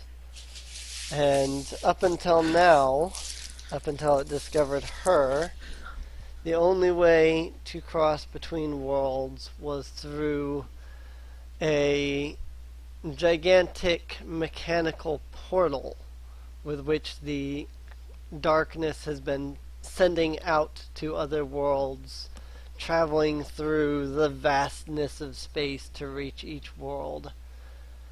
The Rainbow Bridge connects the worlds instantly. Dwyer's gonna look at Jeremy. Dwyer's gonna hold up his hand, ask her to pause. Like, Dwyer, you're gonna cover.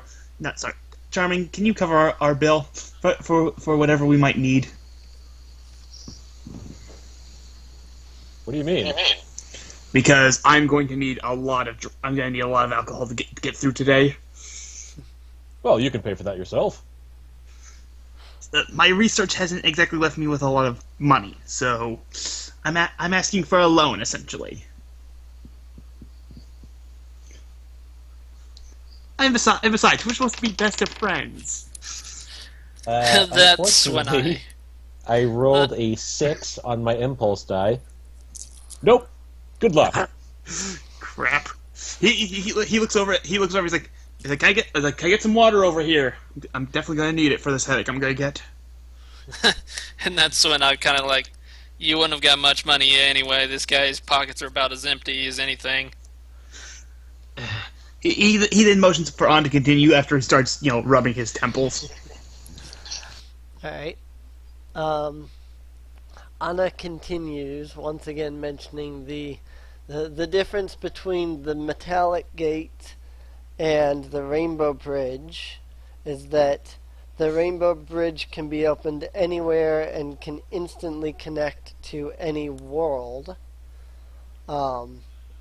The mechanical gate, of course, has to travel through the vastness of space to finally reach the world, and could take, well, she shrugs at that and says, a long time to reach each world.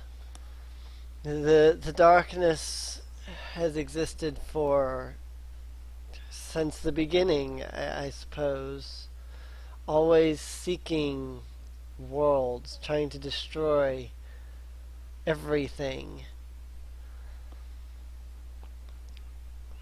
I So, how fast is it going to come over here? She says, now that the Rainbow Bridge has been closed, there is no Rainbow Bridge connecting the world that she's in now, which she then goes, which world am I in anyway? The land of Faerun. Dwyer's like, yeah, welcome to Faerun, yada yada yada. It's like, oh, by the way, here there be dragons. And Here dungeons. there also be crazy people. And dungeons in And Wales. dungeons. So There yeah, were dungeons and dragons in Minecraftia. this is true. And it was. There were. So to that she will say, without the Rainbow Bridge, Faerun is no longer connected to Minecraftia.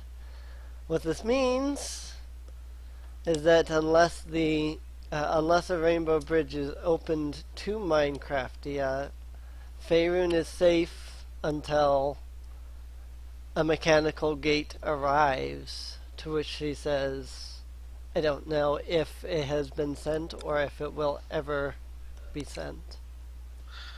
Or the possibility it's been sitting above us this whole time when you have no clue it's there. To me, it that- sounds like we are safe now. To that she will state that when the mechanical gate arrives, it will crash into the world, leaving a mountain range surrounded by dark clouds. Okay, so that sounded even slightly remotely. Well, let me put it this way: does anybody else remember something like that happening in the last several years? That sounds like a history check to me. I don't know of anything like that occurring in the history of Faerun, but I have no idea. Well, that's a 19 for me, and I rolled a nat 20. Wow. As far as I know, nothing like that has ever occurred in Faerun, so I'm just going to go ahead and say that it hasn't. If somebody finds otherwise, you're free to correct me on that, but considering that this is a thing that I made up, I highly doubt anything like that has happened. Hey, I'm not going to cross you on it. So,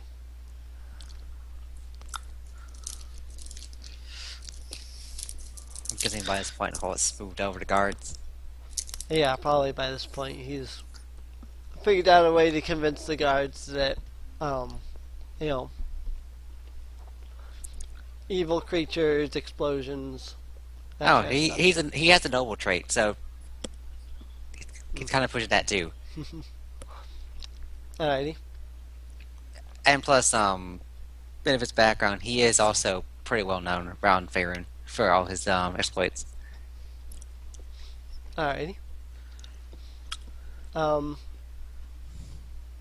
So at this point, Holt walks back in. Dwyer notices this. He sort of motions for him to come over here. He walks over and sits down. No, don't worry about the guards. They understand. Well, let me catch you up to speed. This little girl, An, who we just saved, apparently she's from another world. She's being chased by some evil darkness that sent those creepers, the exploding guys, after us. And apparently this said darkness needs some sort of big machine in order to travel to other places, whereas he can just travel to other places instantly. So yeah, we've got a world hopper. By this point, Holt's actually. So, my roles, do you mean like this celestial plane and the abyssal world? No. By that, I'm guessing she means other worlds similar yet different to ours. I think if instead of Faerun itself, there was a world completely populated by nothing but jellyfish. Anna herself will speak up and she'll say, there are other worlds in the universe, other worlds that have life on them. Okay, so you told us trying to wrap it around the planes like as we do in our world, as in worlds like Faerun and or like other worlds like Faerun, where it could have multiple planes. Multiple planes. The the in this context, it's more like multiple planets. Yeah, that's what yeah, kind of what he meant. I mean, he it's- he gets the gist. yeah. It's planets, and each planet is connected to all of the planes and whatnot. Um, that said, she will turn to Dwyer and correct him slightly. She'll say, "While it is the darkness that is chasing me, it was not the darkness that sent the creepers. Those were sent by something not as terrible, but probably equally as frightening. In Minecraftia, there is a ghost of one of the gods. When the world was formed, there was a god that formed it named Notch. This god had a brother, a Stephen, if you will. Stephen became corrupt, turned evil, and died.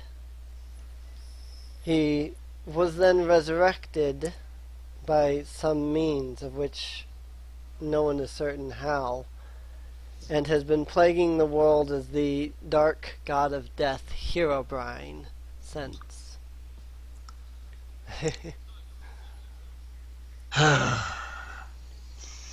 Darius gonna be like, great. So you've got essentially you've got you've got two massive evil forces that want to capture you, or at least one, and the other one just wants you to get the hell off his planet. She nods a little, but then says there's more to it than that. Great. I think I'm gonna need that pint. The Rainbow Bridge can be opened by any being who has psychic abilities, such as myself. If they can harness the power of PK, then they can open the Rainbow Bridge. Unfortunately, Herobrine has this power. Oh, you have got to be kidding me. He was attempting to capture me so that if I would not cooperate, he could learn to open it himself. He has aligned himself with the darkness and serves under it. Eventually, he will figure out how to open the Rainbow Bridge. Well Sir. then, we should go there and defeat him on his own turf. Who's with me? Shouldn't he go to the other direction? To different birds? Birds or something instead? We can't keep running away from him. What are you, a coward? I have no answer to that. He has, from what I can tell, he has an army. He might have an army of those exploding creatures. Bravado doesn't protect one from explosions. Trust me, It's trust me. okay. We can attack them from a distance. You're with me, aren't you? Halt! Slaps him on the back. Won't have a hernia after this. Yeah. So, Stro, he's gonna have to think about it for a second. So, Faerun's safe until this gate thing. He's trying to get everything in his head straight. She says, it is safe until the Great Gate arrives. Or, if Herobrine can figure out how to open the Rainbow Bridge. If he can figure that out, all worlds will be immediately destroyed by the darkness. So, like I said, we need to find him and defeat him now. Goody. Well- Sir Charming, how about we just go and warn the other worlds that the darkness is coming? Well, warning them won't help us defeat him. Yeah, and let's face it. Despite seeing exactly what these things are, I don't exactly. But I'm not exact. I'm still not exactly 100% convinced that this isn't some weird shroom high. That's when Ryu slaps him upside the back of the head with his tail. Still think it's a shroom high? No. Now that I know now that I know I'm not high on shrooms again, I hate to say this, but I agree with Charming. We need to take care of this now. Yeah, it's like whole kind of size a little bit. I'm looking forward to going home. Anyway, if Faerun is in danger, pretty much my obligation to do something about it. Are you saying that we should just head on and face two gods on their own home turf? Well, if we don't, then what's going to happen to Faerun? Faerun's going to need... Hope's actually going to stop and actually look at Anna. What happens if the darkness comes to our world? Exactly. Anna looks down, very almost depressed when she does, and she says, "Darkness will consume your world. Everything and everyone will be dead in a matter of seconds." Yeah, Holt's like, yeah, sorry, I have loved ones. You see him just kind of stroke his ring around his neck. I would rather not them die. So, okay. Is there really no way to return the world after the darkness has eaten it? Anna shrugs to this and says, "The darkness has never been defeated, so I do not know. I do know that there is a way to defeat the darkness, but I do not know what it is. I do know one who knows. However, I could take you to him." Well, then let's go talk to him. First, we defeat this Herobrine, and then we talk to the person, whomever he is, and then we defeat the darkness. Who's with me? I'm in. You know what? I may not be exactly. I'm not exactly what you would call a hero, but I kind of still need the rock that we live on to exist. That way, I can continue my research. So yeah, I'm in. But wait, how do we defeat the dark? I mean, the This is hero definitely a Brian. Dr. Seuss movie. We'll have to find out when we get there. This is one of those. He's the host, so this is one of those things you just have to, I guess, wing it. Oh, Sadly great. enough, it's like it comes and work. Before we go, I have to send a letter off. I gotta let the missus know that I'm not gonna be home for a little bit. Alright, Of course, question wait. for... question. Are we going to have to go back through Minecraftia to get to anywhere we're going? Anna will state that she can open a portal to any world. So if they wish to meet with her friend before going to Minecraftia, which she recommends, then she can do that. Okay, that works out better, but let's return here after we meet the friend, before we go into Minecraftia. I'd like to have a bunch of those knights just line up and start shooting arrows through the hole first before we walk through it. Maybe take out some of those exploder things before we get in there. Last thing I want to do is walk through the door and go boom. I'm kind of attached to this cloak. I'm saying that we should trust the magic girl.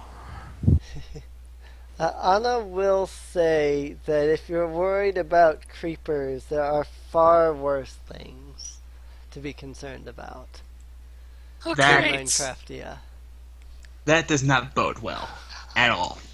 If those things are the equivalent of what we would if those things are the equivalent of rowdy goblins around here, then we may not be. Then this might be a little bit difficult. I still say we have a bunch of army people shoot a bunch of arrows in there first before we walk through that hole. Yeah, and where are you going to raise an army to go to another dimension? I didn't say they had to go to another dimension. I just say shoot it from in here. It's like have them shoot them through the hole, and then we'll walk through the hole. Either I way, mean, come on, we got a noble over here. He could probably pull some weight. how about we go see our friend first, then we devise a battle strategy.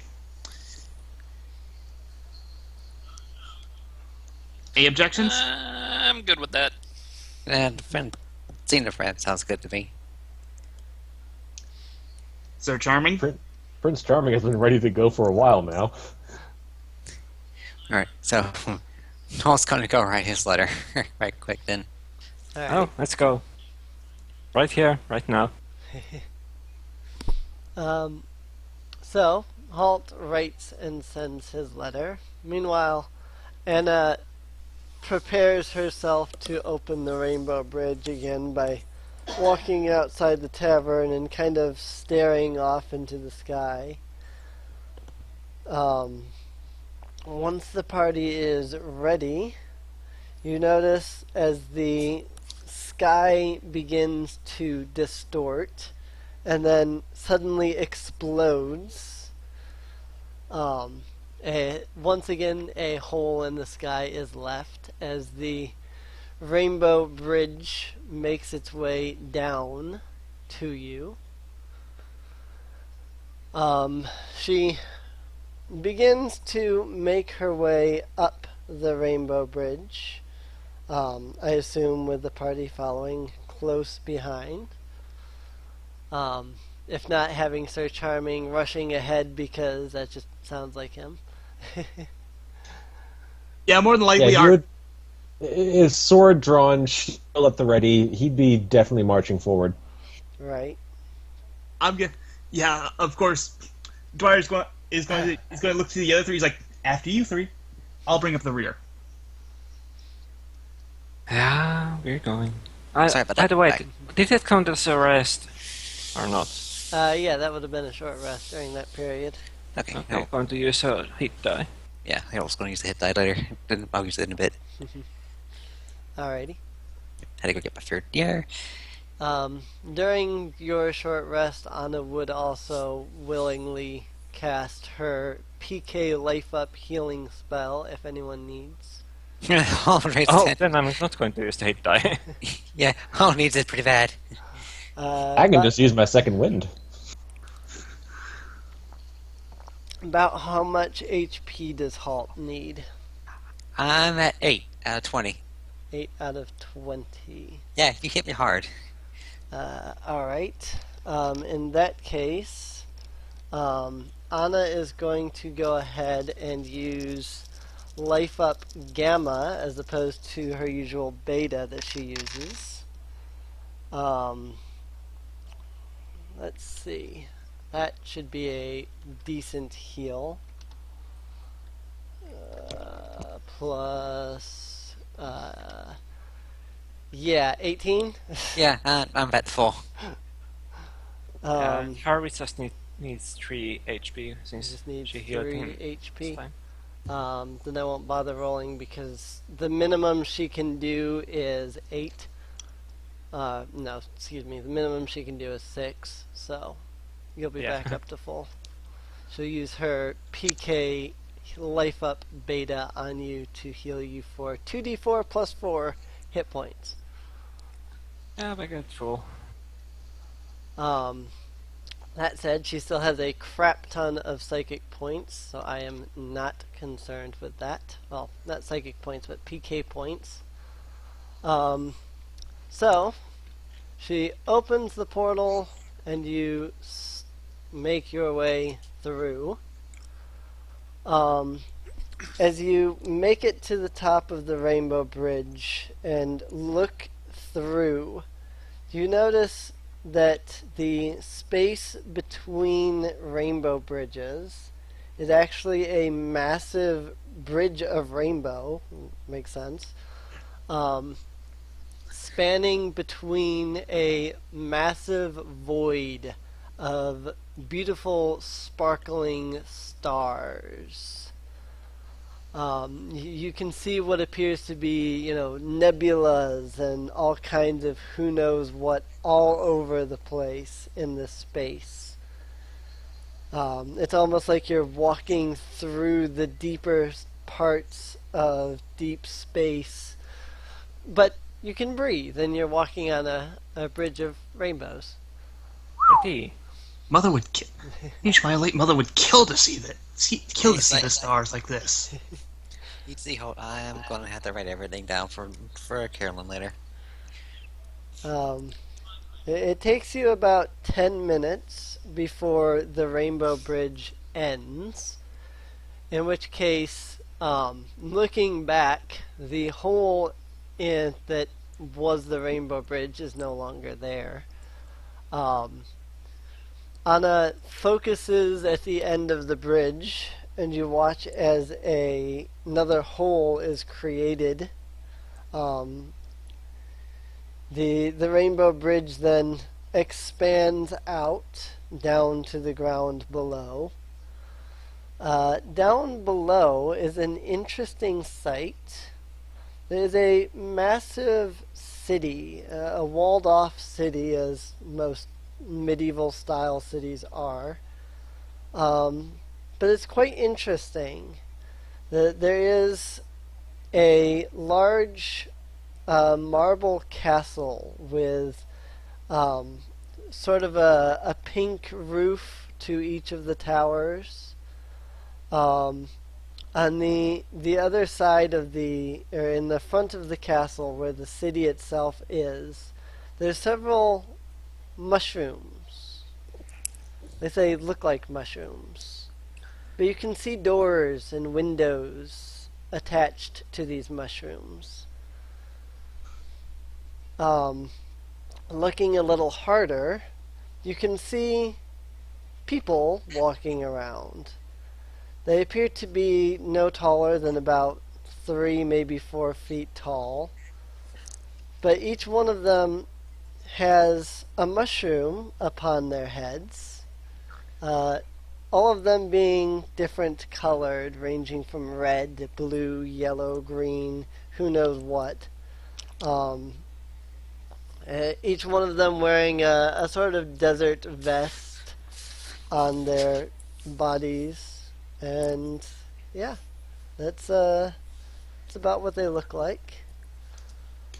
The Rainbow Bridge kind of descends down into the center of the town, where you can see a large fountain. Atop the fountain is a statue of a beautiful woman wearing a crown with long flowing hair, wearing a rather bulky dress.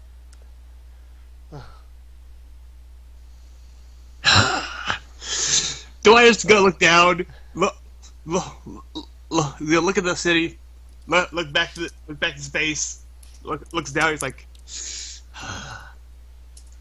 I was like, well, no going back now.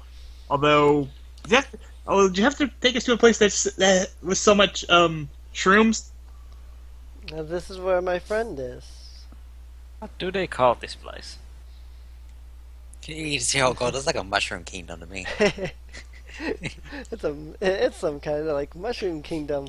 To which Anna actually replies, "Actually, that is what it's called. It's called the Mushroom Kingdom."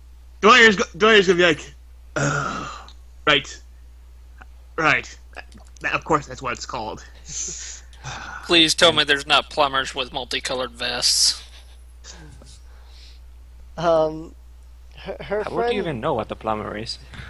Anna will say that her friend is a plumber, actually. You just hear so how That is plumber. where What's a Ryu plumber? face palms. You just hear her go, "What's a plumber?" If anybody looks out to the horizon, you will see some kind of a dark red cloud in the distance. There seems to be a mountain of some kind way off in the distance, on the edge of the mountain seems to be some kind of a massive gray stone castle surrounded in lava. It looks absolutely terrifying. Okay, next question. What the heck is up with that mountain with the castle and the lava? Anna will say that that is the castle of the King of the Koopas. The ruling evil party of this world. Okay, next question. What the heck's a Koopa? It doesn't matter. If they're evil, then after we're done with everything else, we should go and slay them. Why is the statue of a human instead of a mushroom people like those down there? Yeah, and what? No one will ever know. Right? It's like, well, we could probably ask the locals. So anyway, Charming, you go first. Wait, should we really have Charming go first with the fact that he's all feeling all stabby killy? Hold on. It's only stabby killy to evil things.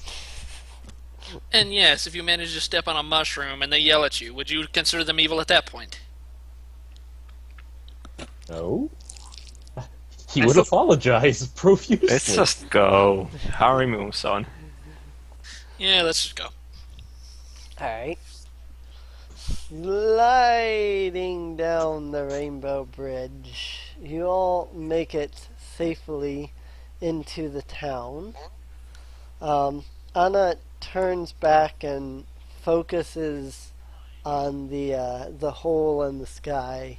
You notice that a lot of the mushroom people seem to be staring at first at the hole, and then you as you're sliding down the Rainbow Bridge, and then back to the hole again, and then back to you.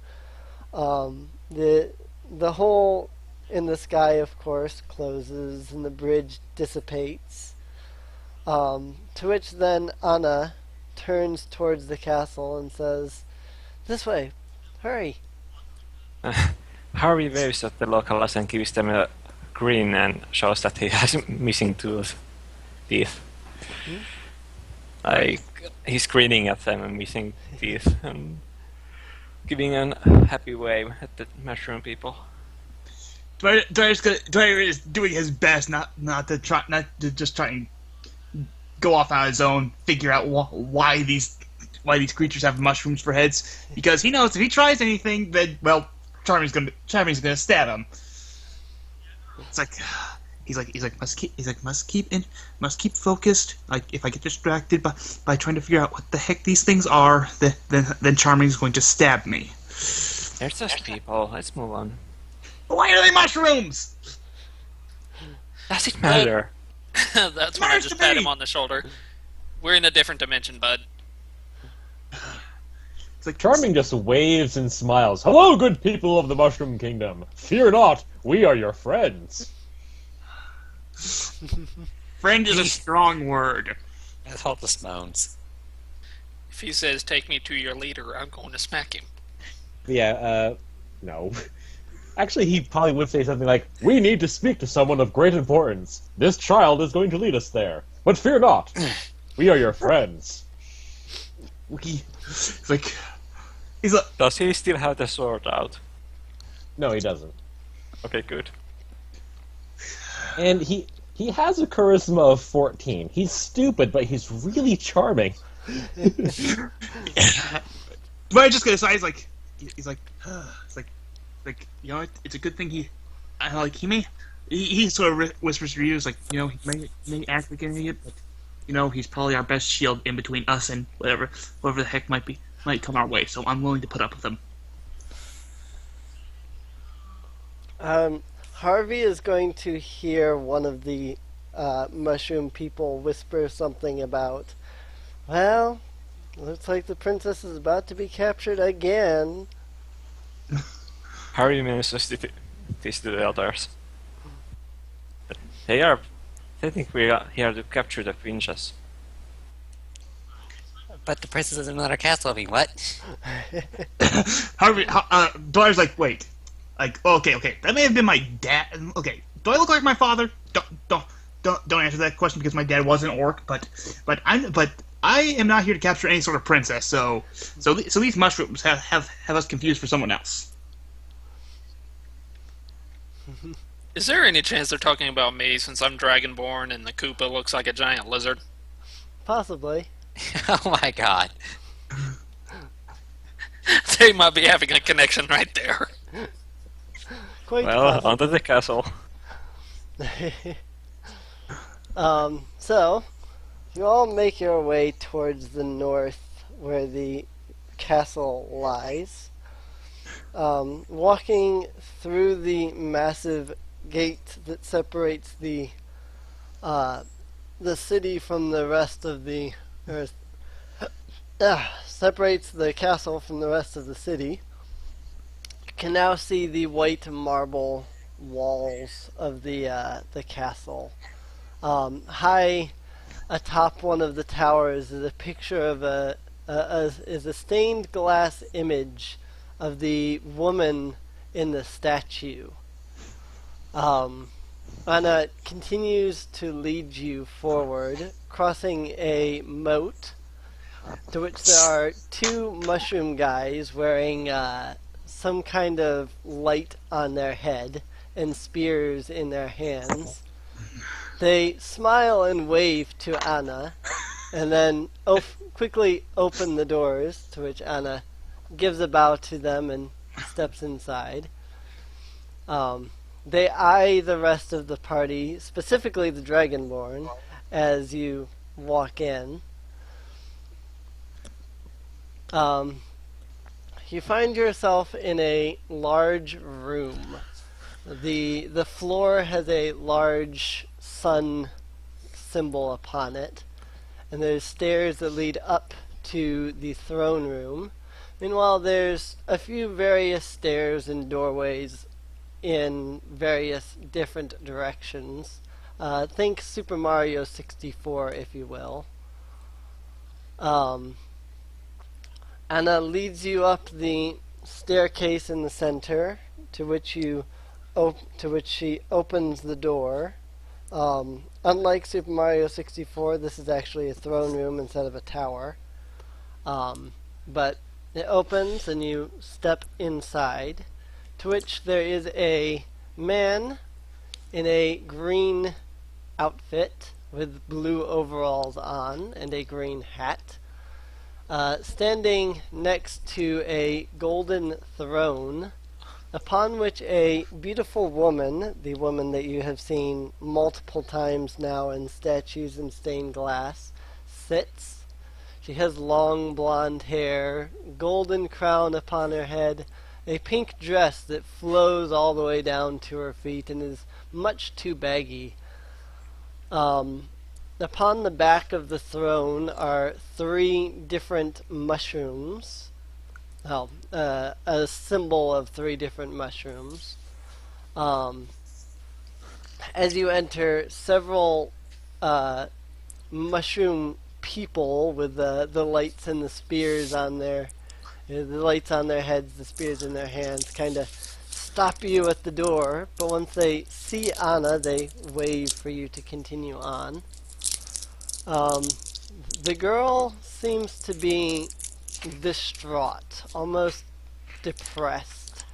Meanwhile, the green guy is standing next to her, kind of rubbing her shoulder. You hear her say, "I'm sure he'll be back soon. I hope."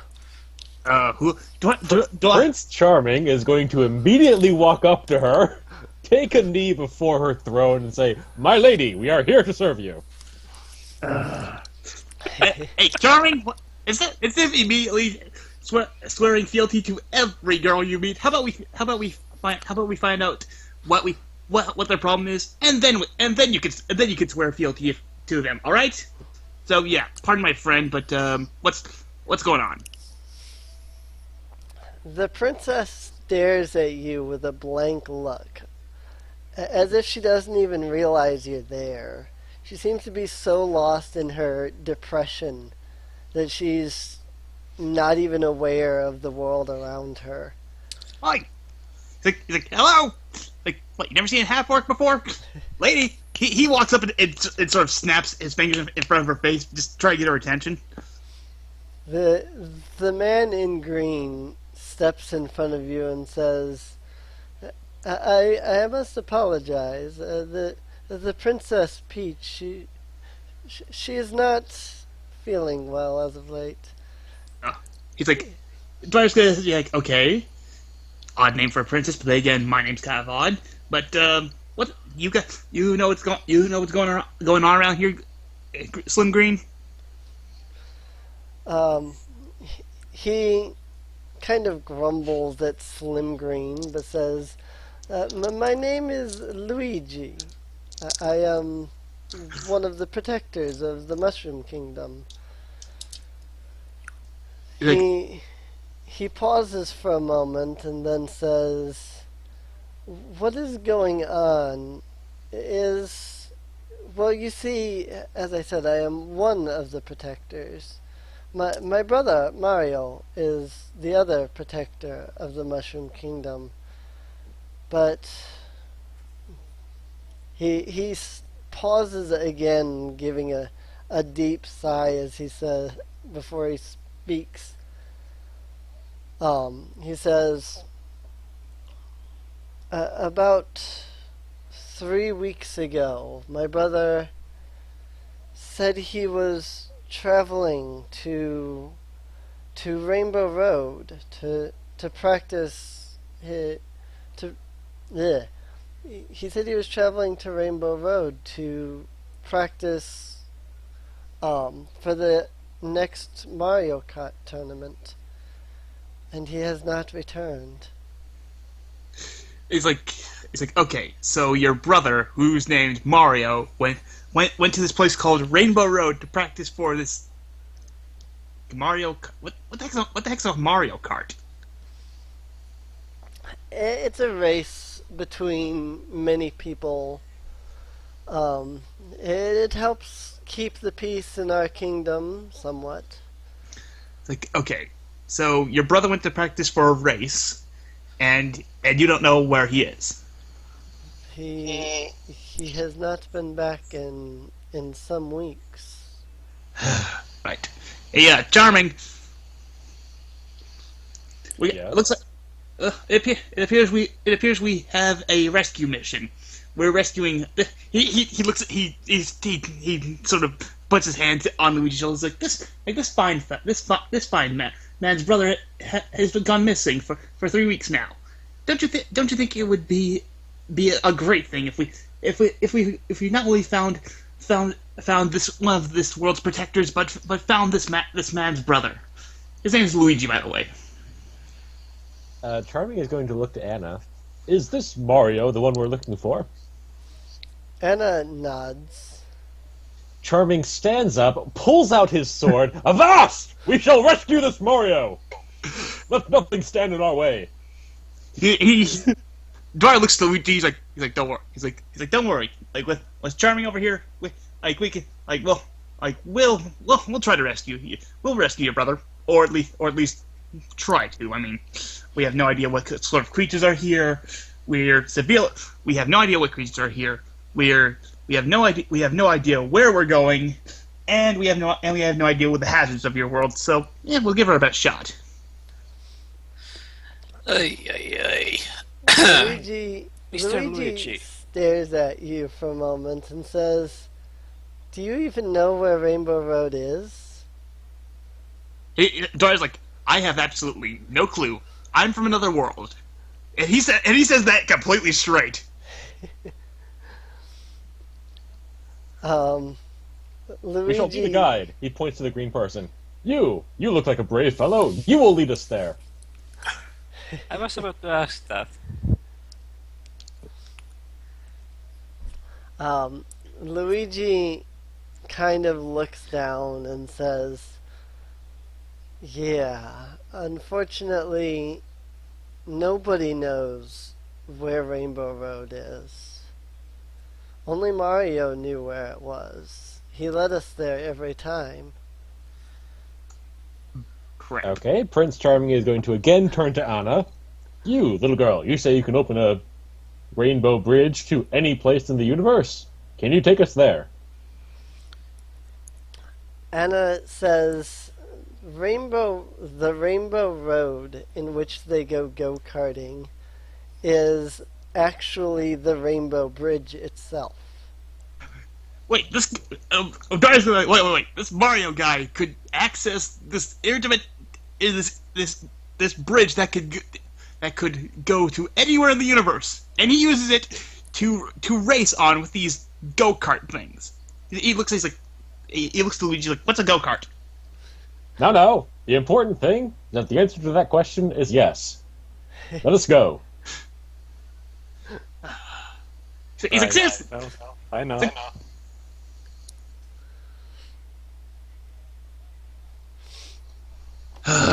All right.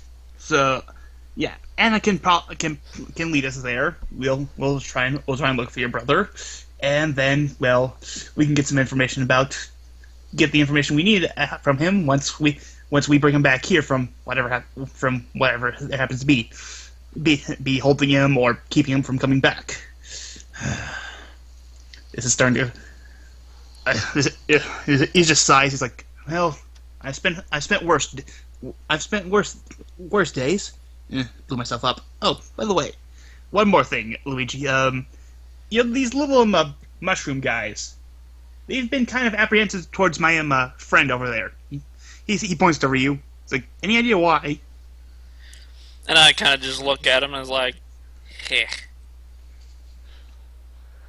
Luigi kind of looks Ryu over for a moment and says, well, he looks like a dragon.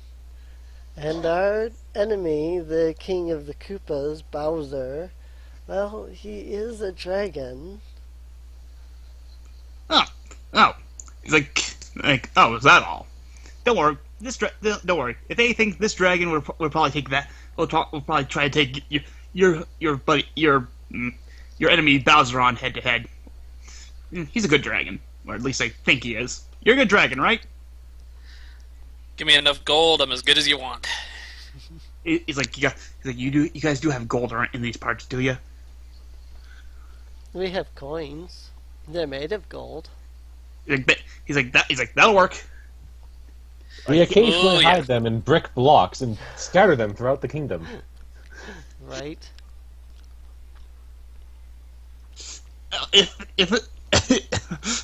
Johnny's like, anyway, okay, so we'll rescue your brother, and then we'll get the info from him. Great.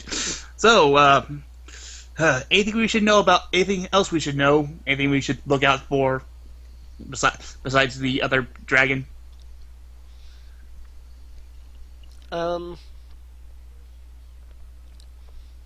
Luigi thinks for a moment and he says, well, I suppose if you're going to Rainbow Road, you may not traverse much of our land.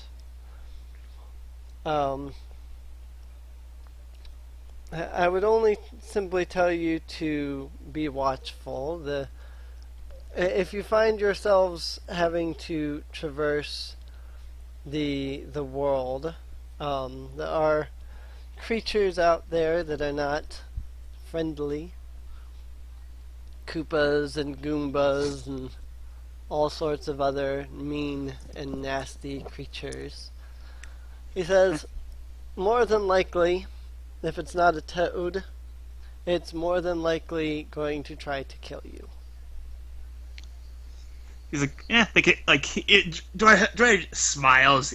His tasks being on proud display. He's like, they can try. He's like, what? He's like, by the way, watch this. He's like he looks over. He's like, he looks over at sort of an empty space and pretty much casts firebolt in an empty space that no one's occupying. He's like, I'd like to see some of your local creatures stand up to that. Many of the local creatures can do that. Two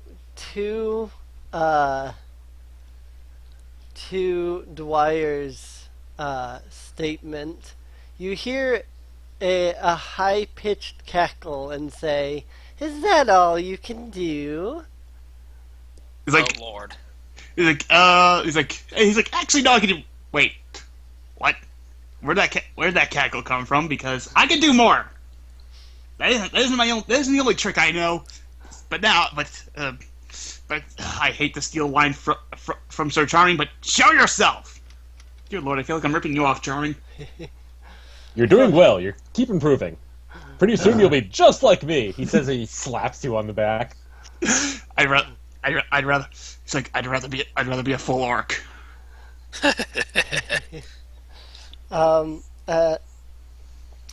To your, yelling of "show yourself," from out of nowhere, a creature dressed in a blue robe and a blue wizard's hat appears in front of you. It looks kind of like a turtle dressed in that outfit and standing on its hind legs. In its hand is a clearly magical rod. It cackles at you and says, "Ooh, if only I could give you a taste of my magic. Oh, wait, I can." Roll initiative. Oh, goody! We're fighting Kamek. 22. Yeah. Come on, give me a crit. Give me a crit. I want to blow fire at this thing before I can say hello. Let's see. I heard a 22 from Harvey. Yep.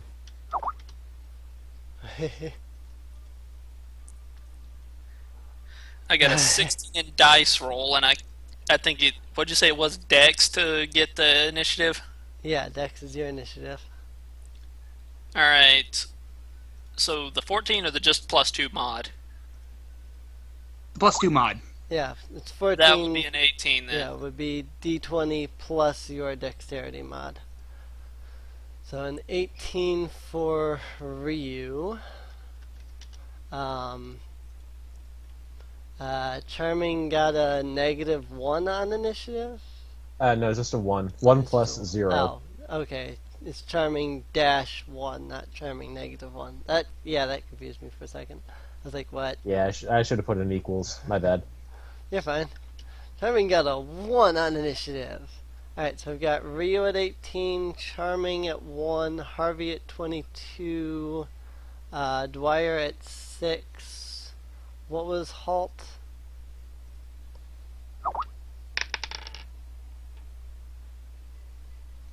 Uzuki?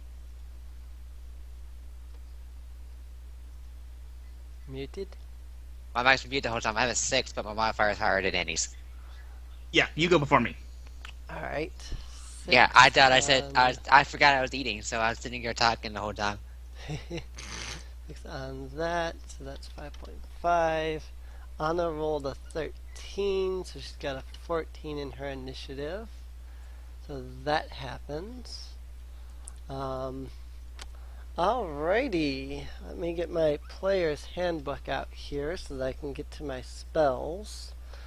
That said, Harvey, you have the first initiative. Well, she seems evil, so let's see. Harry pulls out his sword and swings it.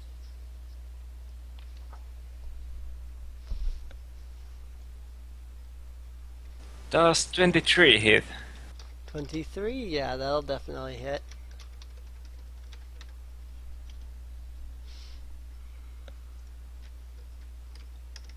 That's 9 piercing and using a chi point to do 2 unarmed attacks as well. 9 piercing, I mean. 9 piercing. Alrighty.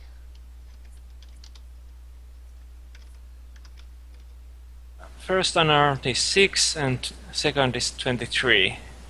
That's the 6 hit. 6 and 23. Yeah, the 6 hits. Oh, okay. Wait, the 6 hits? Oh, sorry. 6. Sorry, confused myself. I'm trying to do math that I should have done before, but I didn't, and so I wasn't paying full attention. 6? No, 6 won't miss. I thought you said 16. Well, the second unarmed is 7 damage bludgeoning. 7 damage. 7 damage. Alrighty. That Okay, that's happens. it. Standing next to her then. Um, 1 G punch left. the the the the wizard robed Koopa, here too labeled as Magikoopa, is not exactly happy about getting smacked the way that he just did. Let's see here. What spell to use? I need to open something that I forgot to open earlier. Do.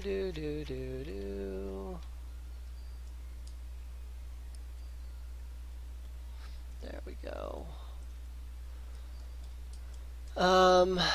Let's see. So you're right up against him.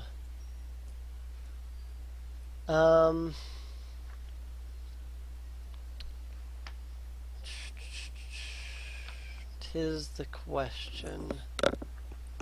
He really doesn't have much for close combat. He has a couple things he can use, but not really much.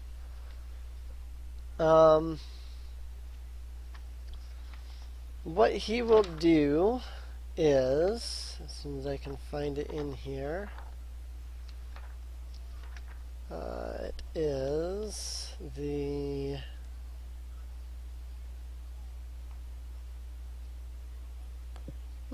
that spell doesn't exist. Oh yeah, it does. Okay.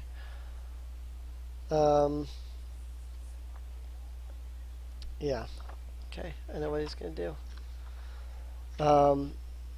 He's going to wave his wand a little bit here. And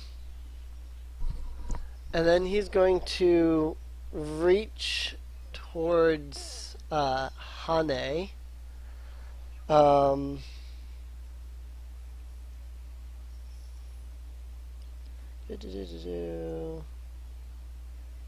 Oh, I'm reading the wrong thing. Okay. Melee spell attack. So that is that. Yeah, 21. That hits. Alright. Then in that case, you will take this die. Whopping 6. Yeah, whopping 6 lightning damage. And you cannot take reactions until the start of your next turn. Oh. To which case, once he's done that, he's then going to move via teleportation about 30 feet away. Ish. Ryu. Alright, first question. Am I still in range to hit him with a Dragon Breath? Depends on where you were standing before. Let me double check the range on Dragon Breath. I think each Dragon Breath is different depending on your I'm fired. thing. Yeah. Well, I mean, like, Knowing him, knowing my buddy, he'd probably either his dragon ancestry would either be a red dragon or a gold dragon, because both of them have fire. It's just that the fire is a 15-foot cone. The gold is also a 15-foot cone, or brass, which is a 30-foot line. right. So, which one did you want again, man? You didn't exactly tell me because. Yeah, we were still deciding that. Yeah, it's either a 15-foot cone, which, again, he teleported 30 feet away, so you could walk up to him. I mean, I don't know exactly where you were standing. If you're standing next to, I was with everybody else because I just walked in with everybody. yeah, um, yeah. If you were next to Harvey, then you would have been able. Then you would only need to move like 30. Well, you wouldn't need to move 30 feet. You'd only need to move like 15 feet to be able to hit him with your dragon breath. If you're using the cone. If not, then you just have to move about 5 feet so that he's within 30 feet of you, so that you can blast him with the line. Honestly, I think cone is going to be a better result for later on if need be. So I'm going to stick with that one Alrighty. and move within range to use it. Alright. Alright, so I gotta see if I'll even be able to hit him with this. Yeah, it looks like it's a dex No. save. So that's something I get to roll. Yeah, Alex actually changed Dragon Breath. It's actually a save against them, not something you have to wait in order to hit with. Yeah. This is a dex save for that. What would the DC on that be? Let's see. The DC would be 12 because of his Constitution modifier being 2. Because 8 plus 2 plus 2 is 12. Yeah, 8 plus 2 plus 2. Okay. Okay.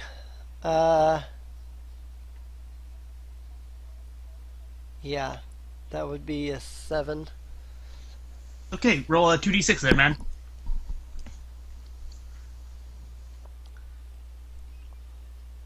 Roll 2d6 fire damage.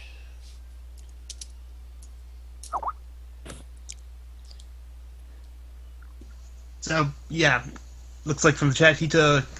Our Magic Cooper friend just took 10 points of fire damage because he didn't save. 10 points of fire damage. Alrighty.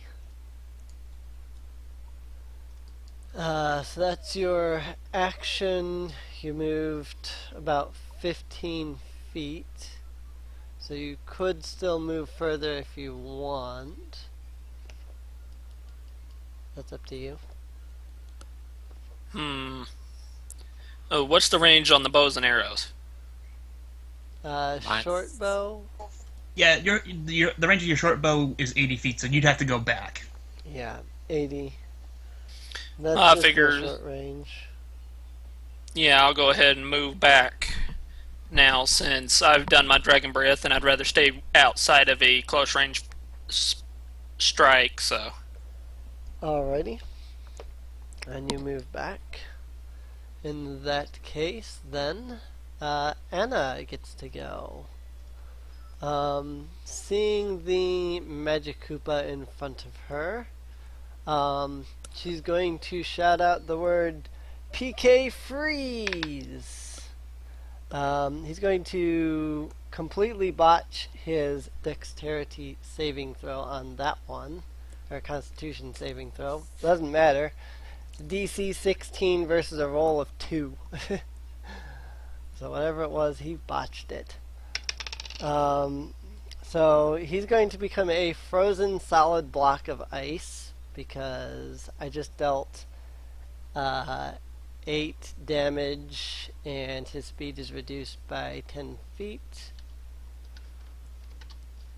So yeah, he gets smacked in the face by a blast of freezing air. So that happens. Halt.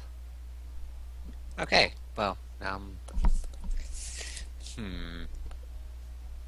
no one adjacent to it, so I don't really need to go into melee.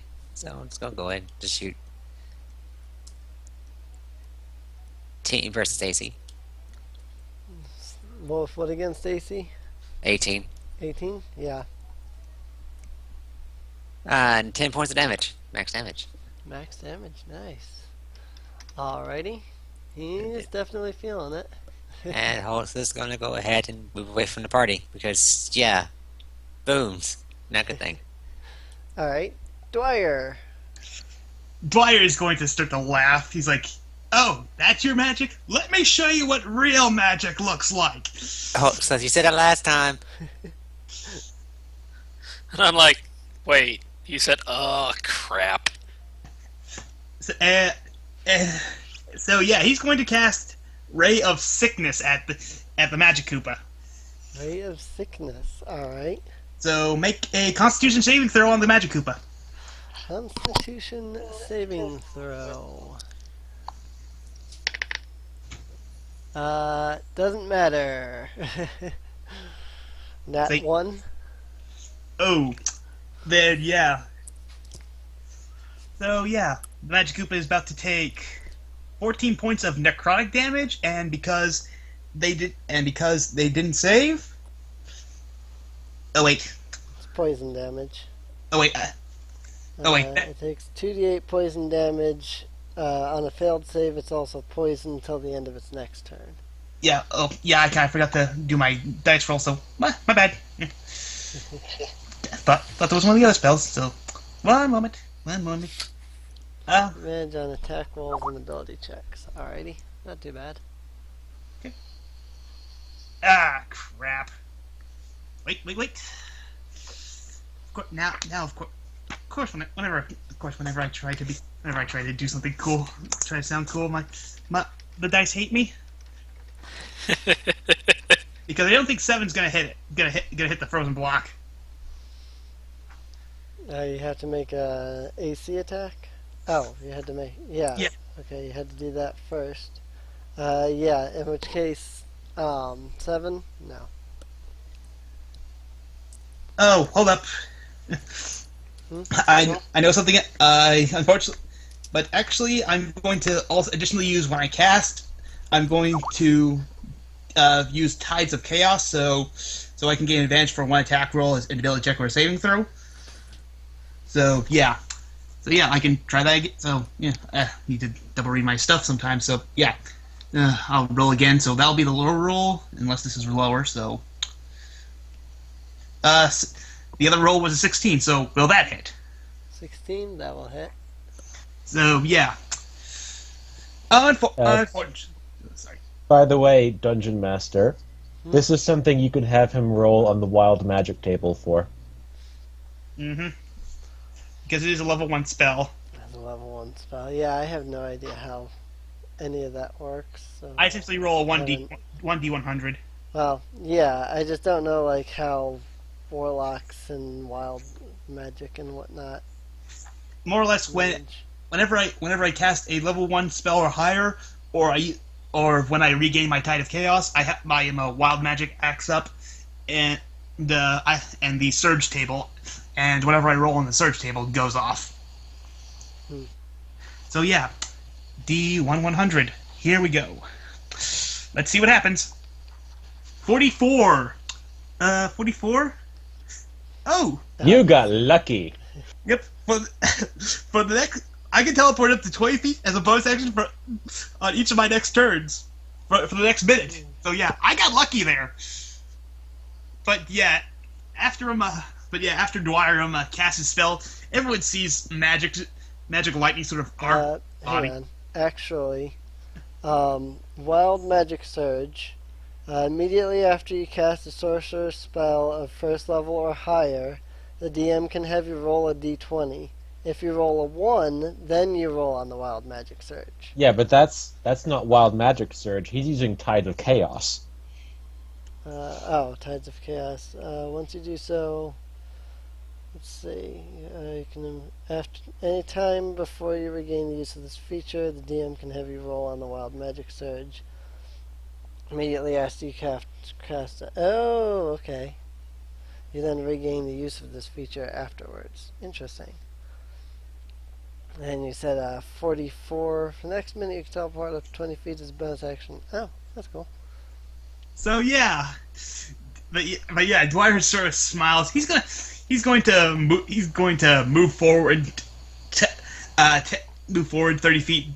Then you see him teleport 20 feet closer to the Magic Koopa because because he is smiling now because his magic is is actually working, and he's gotten lucky with it. So Right.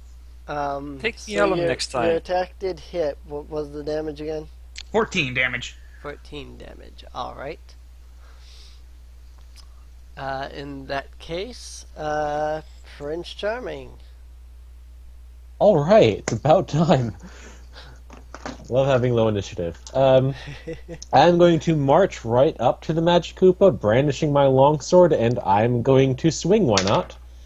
That's going to be a 22 to hit. Yeah.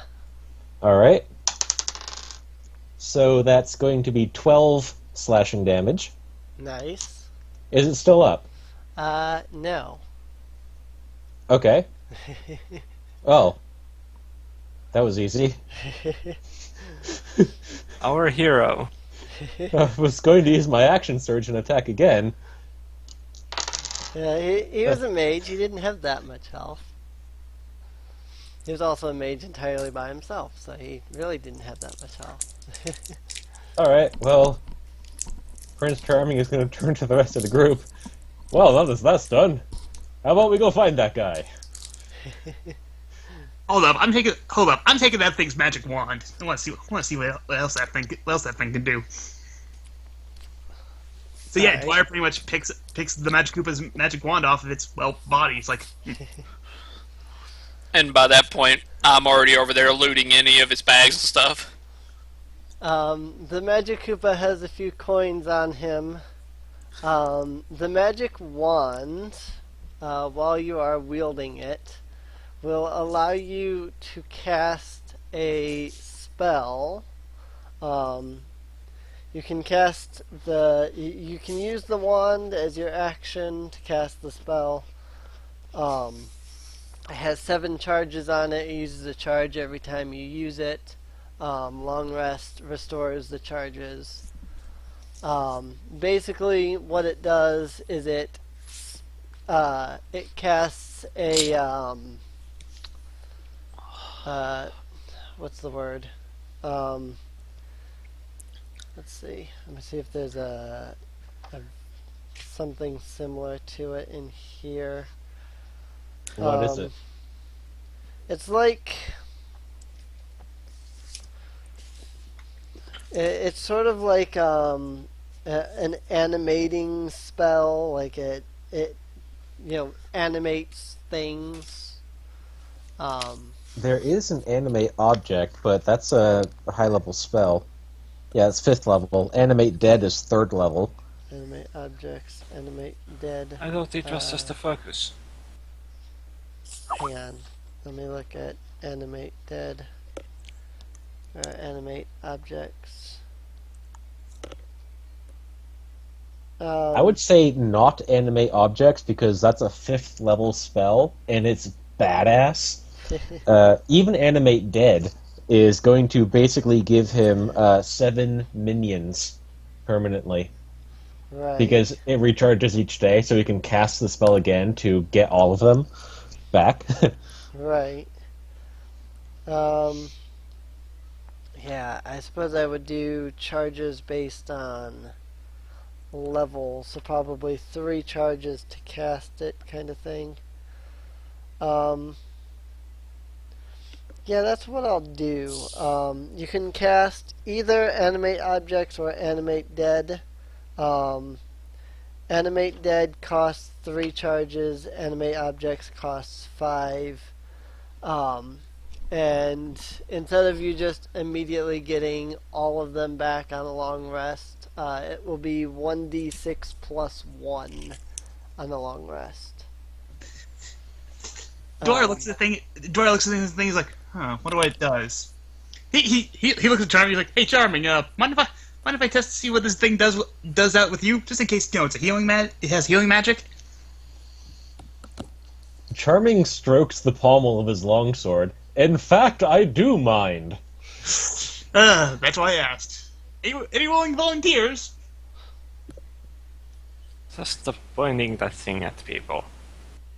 Oh, come on! I want to know what this thing does.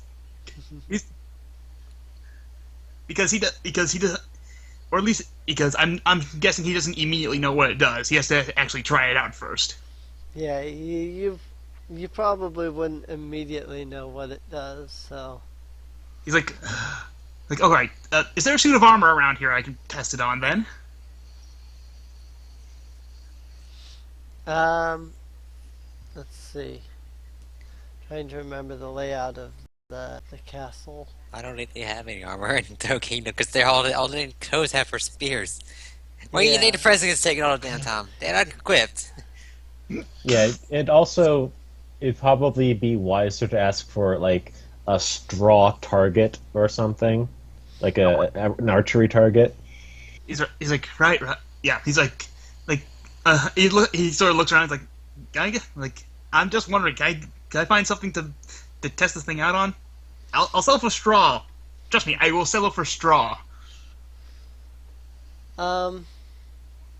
Well, Luigi, having encountered the Magic Koopas before, would probably be able to tell you essentially what it does. The Magic Koopa tends to use it to turn things into live creatures and so on. So that's probably what he would tell you. Dwyer's going to look a little bit flabbergasted. Look at the wand. He's like, "We're okay. What you're telling me is that thing had the ability to animate bodies and animate objects just from this little thing right here." He nods. Luigi would nod to this and say, yes. Dwyer's going to look at this like emergencies only. He's going to slip that into his bag. He's like, all right, like that one, he's like, okay, I'm just gonna put it to you this way, Luigi. Back where we come from, it takes years and years and years of magical study in order to do what this wand can do.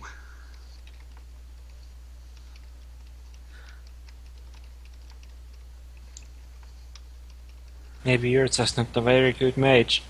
Oh, shut up! Ah,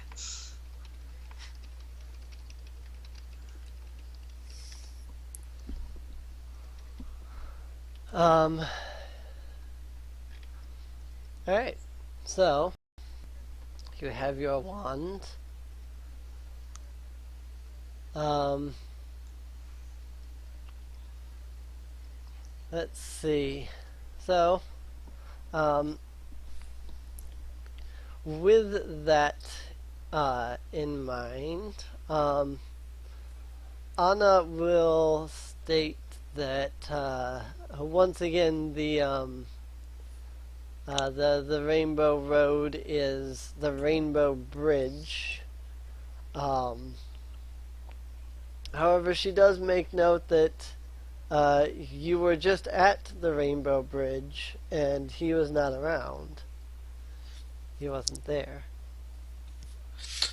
This is where I come up and kneel down next to Anna and ask a simple question. If Mario was able to open the thing to the Rainbow Bridge here, and you can do that, and this evil god can do it if he's trained, how many of you people are there that can open this bridge?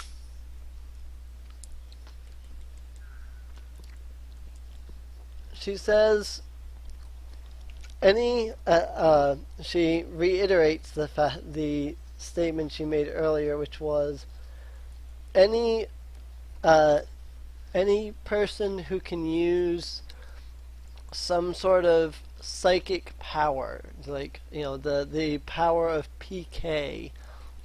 Anybody who can do that, such as her and Mario, they can open the Rainbow Bridge. To open the Rainbow Bridge, though, is very difficult.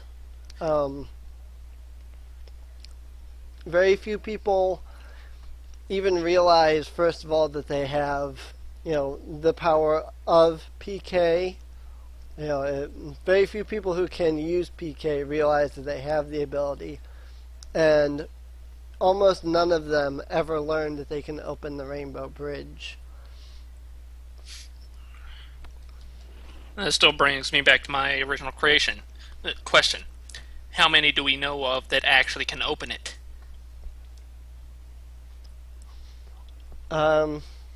She thinks for a moment, and she says, of people that I know, counting myself, 4. Which means that it might not just be you the bad guy is after. It is quite likely, yes. We're gonna have to get this moving a lot faster, aren't we? Anna will nod at that. She will say it is possible because her and Mario have a connection through their psychic abilities. That she may be able to determine his whereabouts once they're back on the Rainbow Bridge.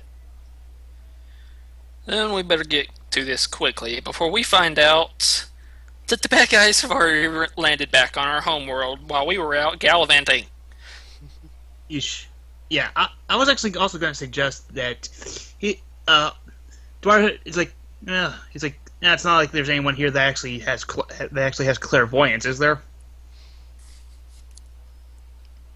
Because I probably not.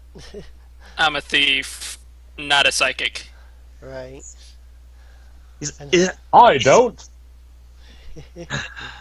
he sort of looks to Luigi and Princess Peach. He's like, anyone at all that might be able to that can locate objects with some sort of magic. Anna would say that she can telepathically sense things that are unnatural. He's like, oh well, guess it's back to the Rainbow Road it is. Here I was trying to observe the actual magic in this world. Oh well.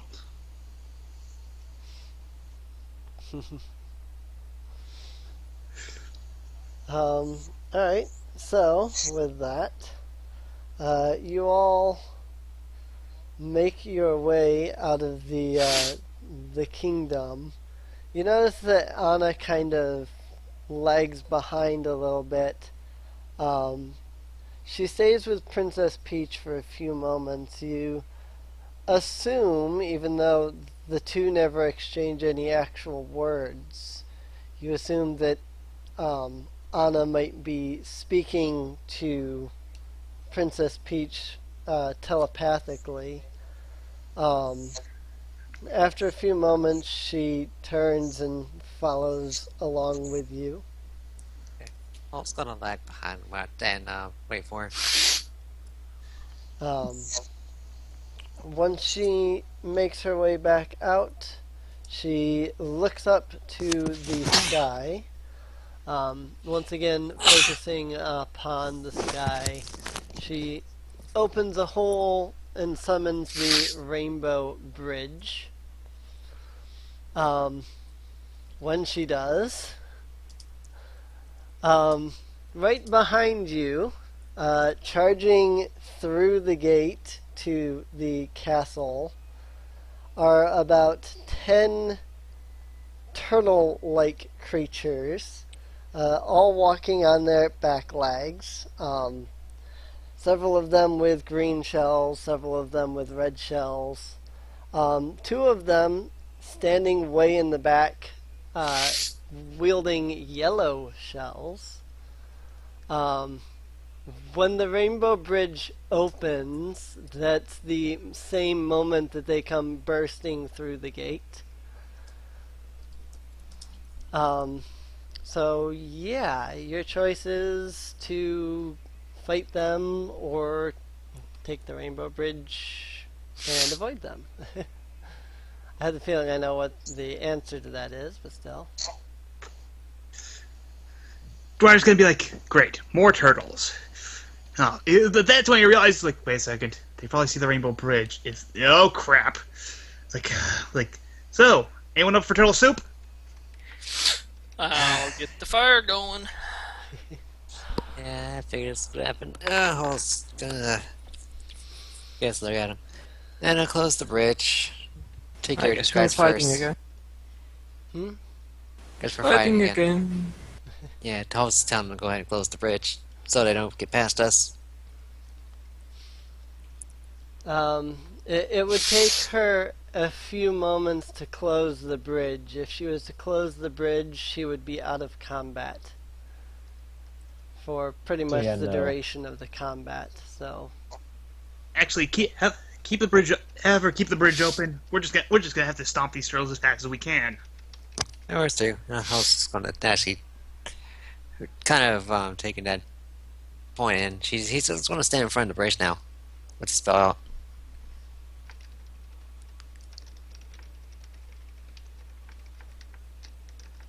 And Oh, Prince yeah. Charming is going to draw his sword and charge forward.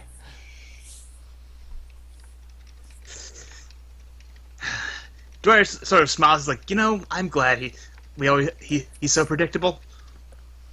All right, 15. Initiative 15. Yeah, Holt's just going to hold his spot.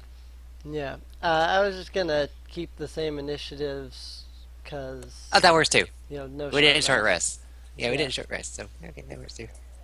So Oh, that means me and Mark are last again. yep, it's hit me. Well, no, you're That's not fine. last. If you want the It's fine. take going last. So How many Uh, turtles are there again? there are 10 turtles. That's 10 turns to wait. Well, okay. There are 10 turtles there. And what's their HP range? We don't know. Yeah, I don't usually tell people what their HP range is. Good to know for the future. See, nobody told me that before. Yeah. All right, so what's the formation? They just like in lines of 2 or what? Lines of 3, actually. So wait, there's 3 lines of 3 and then just one guy in the back? Um, Or is he in the front trying to bleed There's- platoon? there's 2 lines of 3, and then there's 2 lines of 2. There's 3 green Koopas, 3 red Koopas. I didn't mention it initially. That was my fault. 2 blue Koopas, and 2 of the yellow Koopas. Huh, all I need is a black-shelled Koopa, and we have the Koopa brothers. Well, I'm just glad none of them is wearing a helmet. Alright, or has a boomerang. Or a hammer, sorry. That said, Harvey has the first initiative. Right, well... Harvey is still hurt from the last fight, so he's going to stand next to Prince Charming and ready a attack action once they get close. Alright. Ryu. All right, how many feet away are they? From the front line, I'd say about 30 feet. And if I did a cone of fire breath and hit several of them once, how would that work? Would it actually every one of them have to do a save? Yeah, every one of the anything that you hit has to do a save. It is a Alright. cone, so it goes out in kind of a diagonal fashion. In like if you're used to like 4th edition where it's like a block, it's not a block. It's like a triangle almost. I'm pretty As sure it's a that the triangle. breath weapon requires a rest in between. Actually, yeah, I think it does. Now that I think about it. Yeah, I a think very short good or breath. long rest. Yeah. So you wouldn't be able to use your dragon's breath again because you've already used it once since the last Alright. short rest. So. All right, this is good information to know before I try to make an action. Yep. All right, I'm probably just gonna stay put where I'm standing and go ahead and pull out my longbow and just start whacking people with it. Alright. Who are you firing at? Well, usually if they're front lines, they're cannon fodder, low HP. So let's go ahead and whack one of them. Alright. All right, rolling 20.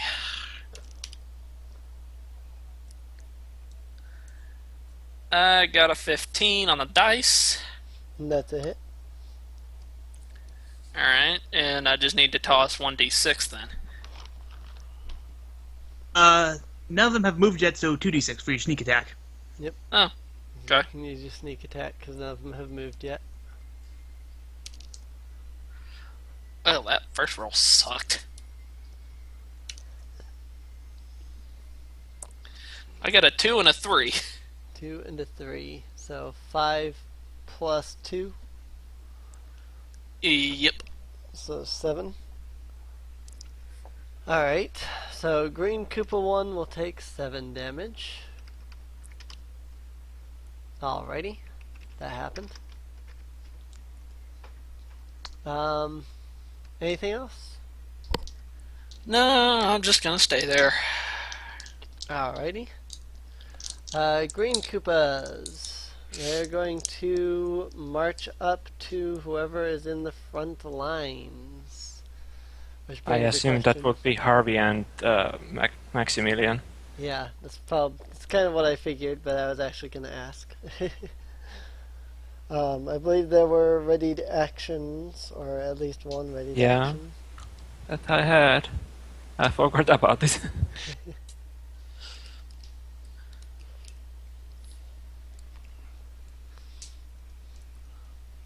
And that's 15 to AC. Yep.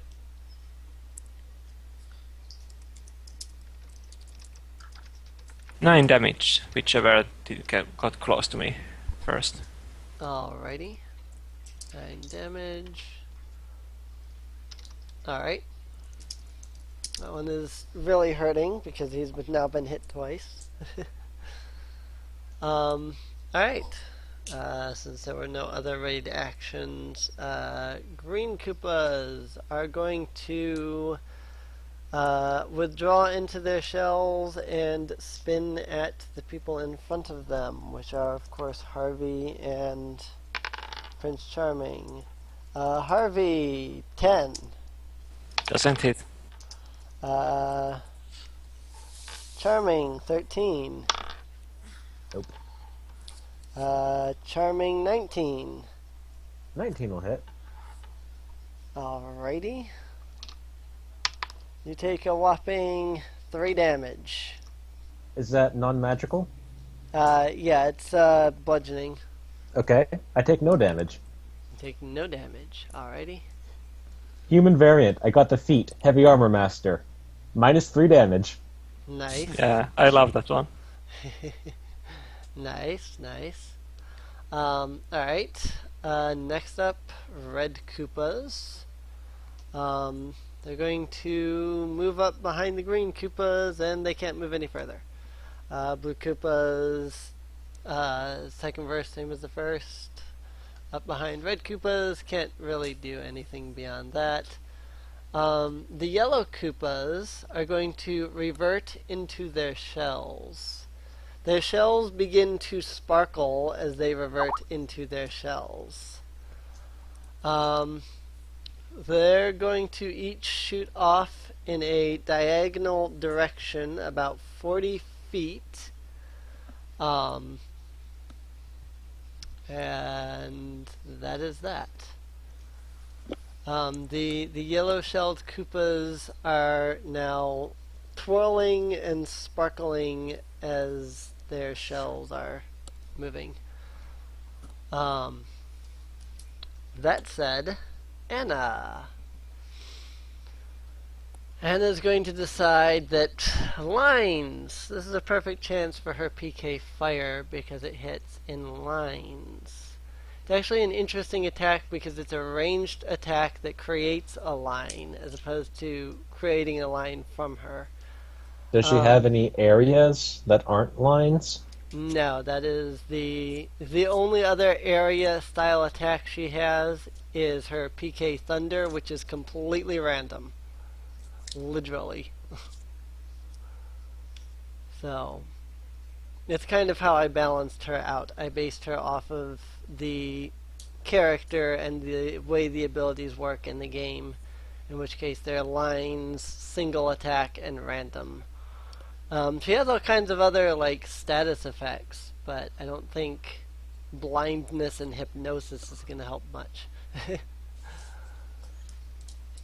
So, um, yeah, she is going to go all out on this one. Well, not all out. She is going to shout out PK Fire. What is that? Gamma, I think. They all failed their saving throws. I didn't need to use Gamma. Oh well. That is 3d10 damage.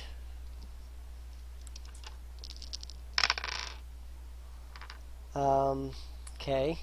That did not do anywhere near as much damage as I thought it was going to do.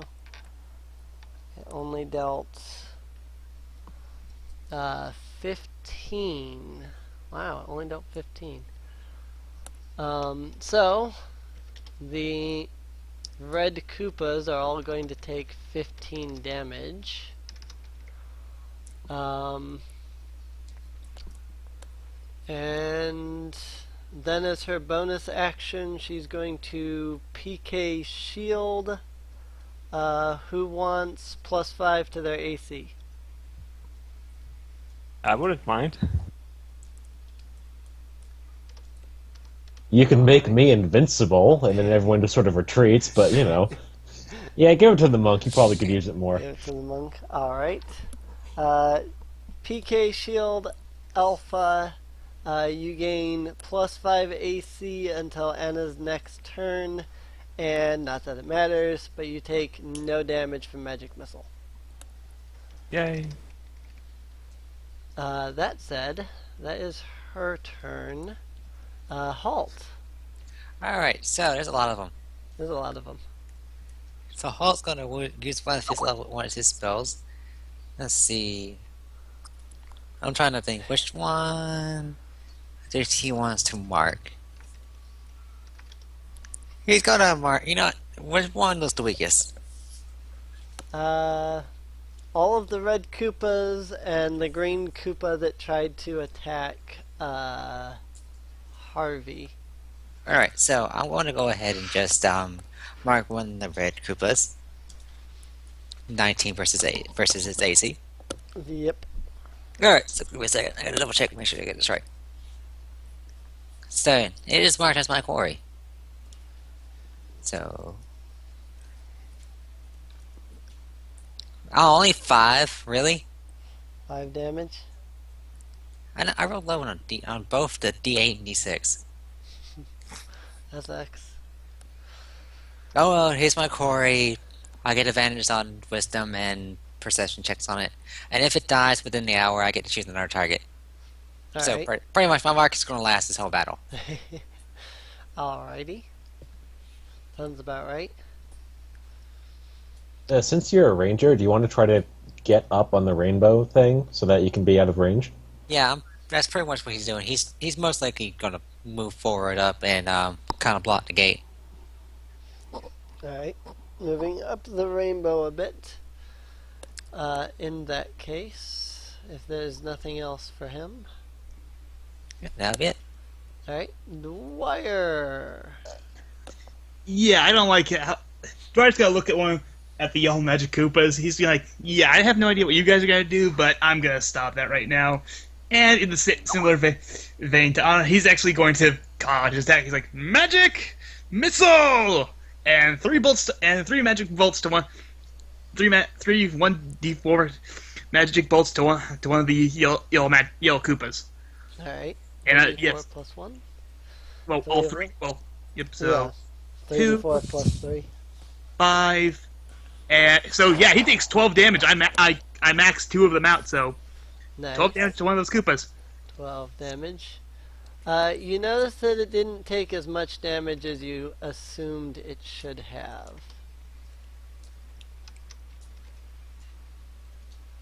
It definitely took damage, but it seems as though it took less damage than it should have taken from your magic missile.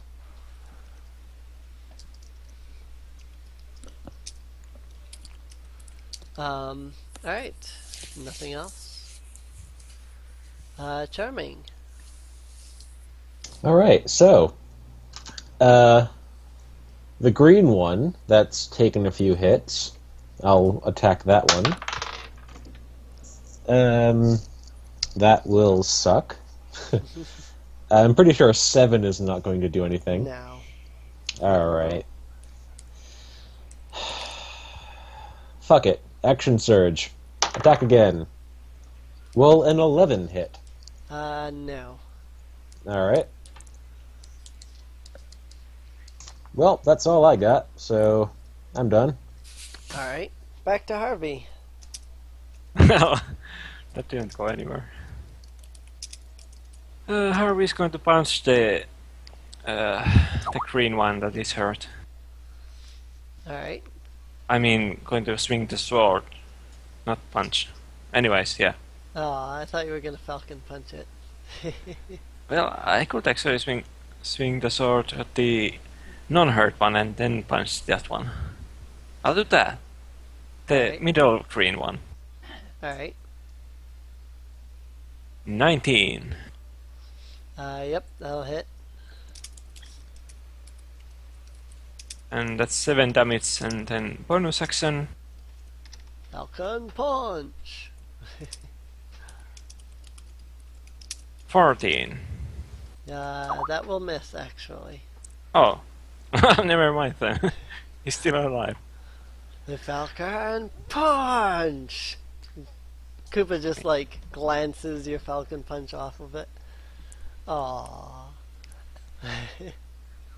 Alright. Oh well.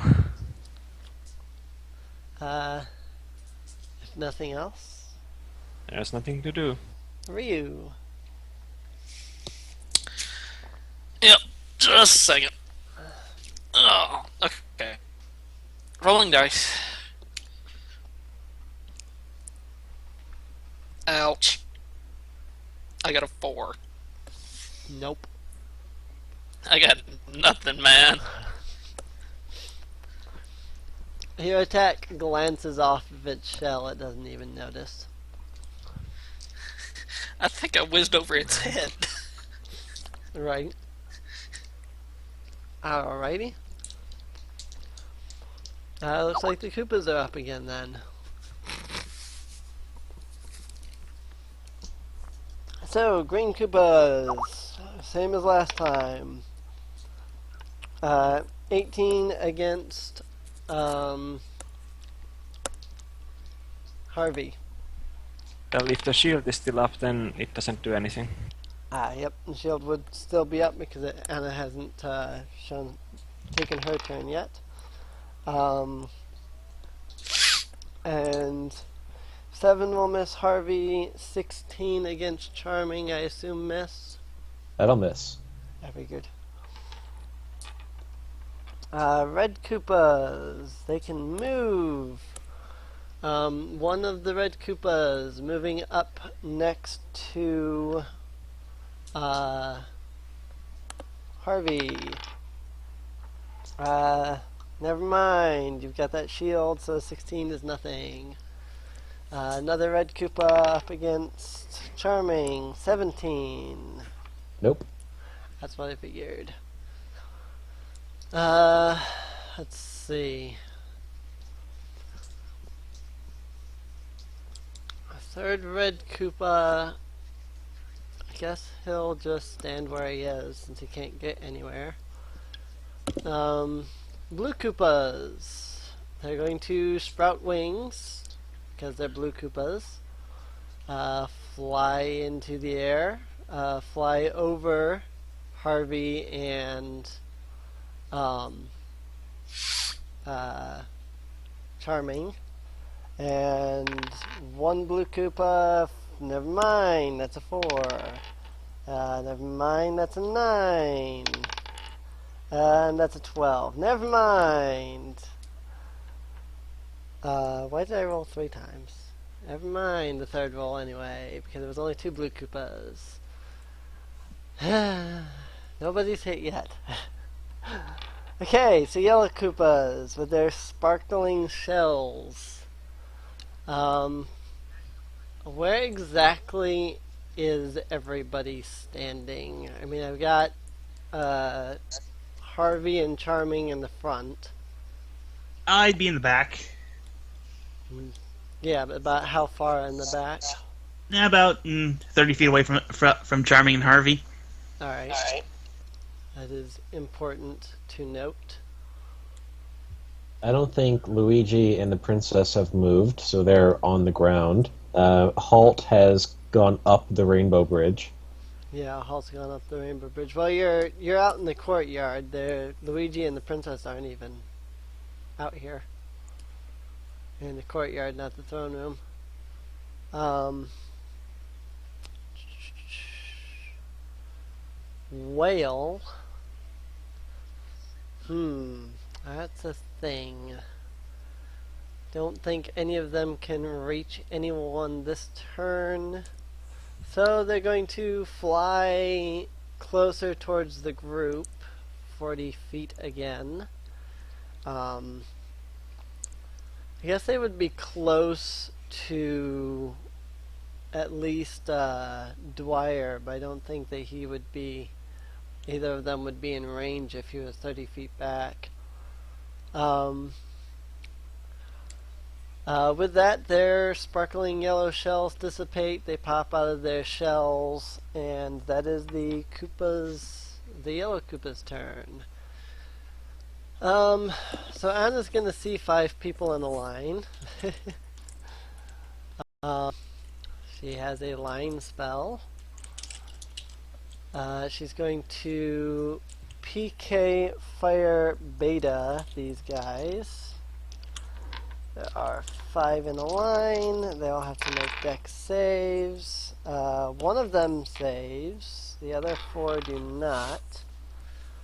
Come to think of it, I don't actually know that I've been rolling their dex saves on those. Oh well.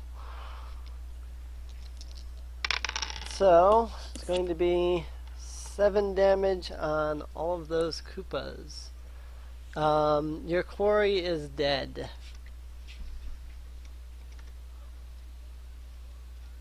By the way, because of that.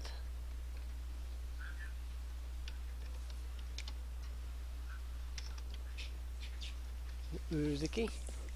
What? Sorry. My turn? I said that your quarry is dead because of that. Oh, I have to do it on my turn anyway. Oh, okay. Never mind then. Yeah, it's pretty much bone action on my turn. Alrighty.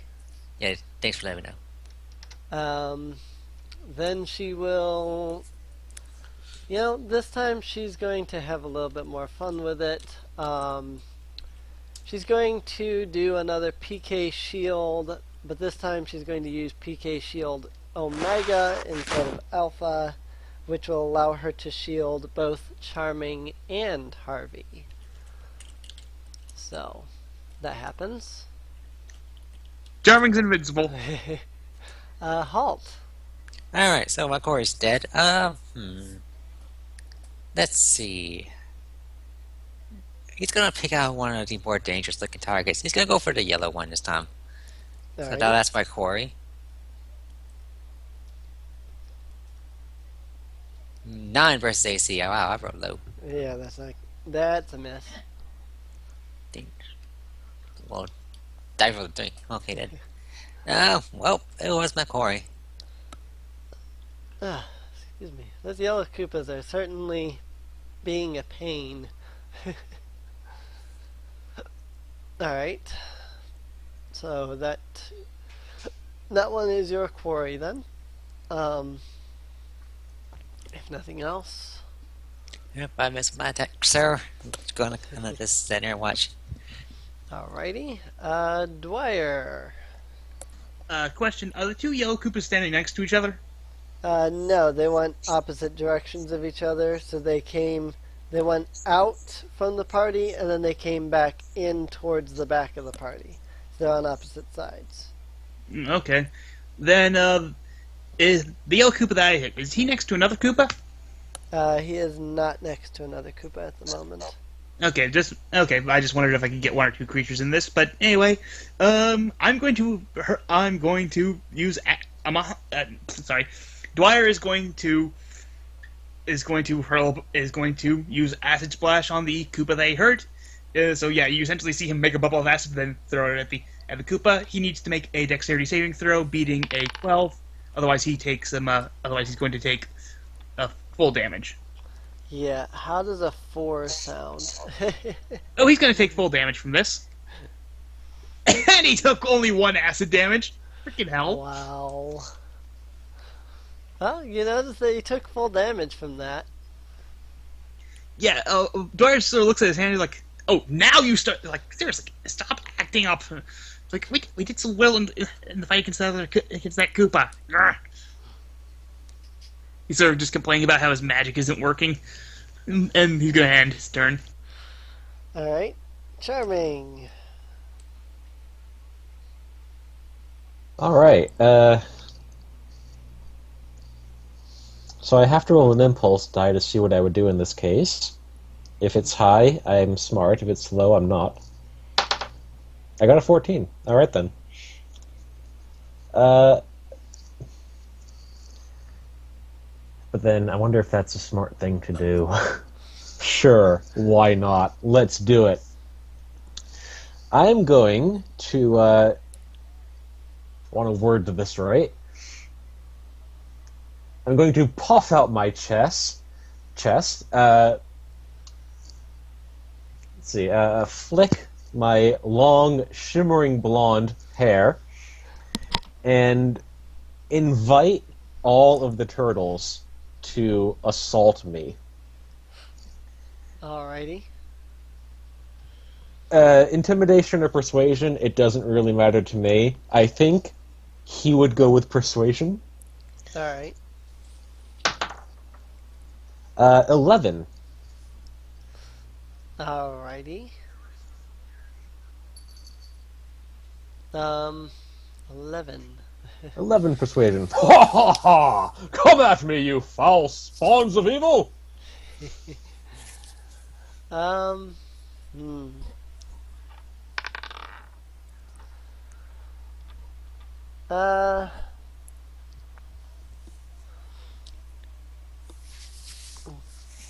The yellow Koopas don't seem interested in you, but everything else does. That's fine.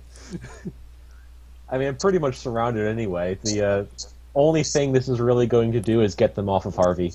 Right. Charming used taunt. Yeah, pretty much. Pretty much. Yeah, I- and then everybody's have- like, pummel him. I have 23 AC. Was that my action, or could I actually use the dodge action as part of that? Yeah, you can use your dodge action as part of that. I'm dodging that, so everything has disadvantage to attack me. I have 23 AC, and even if they land a hit, I'm minus 3 damage, so that's my turn. Alrighty. Harvey. Harvey, sorry, but Charming's invincible. Yeah, I'm just gonna say that unless they manage to land a crit on disadvantage, which I'm probably not even gonna bother rolling, they could never even roll a 23. They have a strength of 0. The great thing about this is just feeding his ego even more. Alrighty, so Harvey. This is rather ridiculous, but let's go. And he starts swinging the sword, okay? Swinging at what again? The sword at the... not the most hurt green turtle, but the... Oh, right, you hurt them more with Yeah. Anna. You've got a green Koopa that is in front of you. Or no. You got a green Koopa that's diagonally of you, off to the right. And then you have a red Koopa that is directly to your left. Those are the two enemies that you have. There's not much. Well, I'm just not going to use the cheap one then, and I'm going to swing the sword at the red Koopa. Alright. 21. Hit.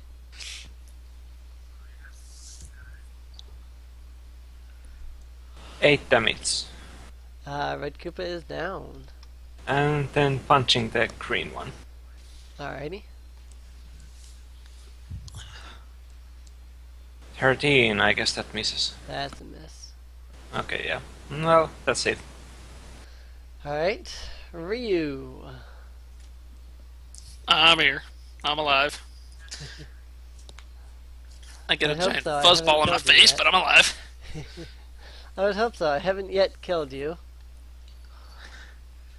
And here goes the cat off of my dice. That just figures for me, too. Alright, rolling the 20. 18! Nice. That's a hit. Which one? What are you attacking again? Well, I'm still with my bow here, so what all do I have, or do I just pick and choose? With your bow, you can hit everything. There's 2 green Koopas, 2 blue Koopas, and 2 yellow Koopas. Wait, One all of the red green Koopas are gone? Yeah, all the red Koopas are gone. They got blasted by PK Fire twice. That's true. Which one of them was it that Card managed to hit? The yellow. The yellow one? Yeah, it was one of the yellow ones. The one, I don't know exactly which direction, but I can hit everything. I'm just gonna hit the one he shot. yeah, just do that.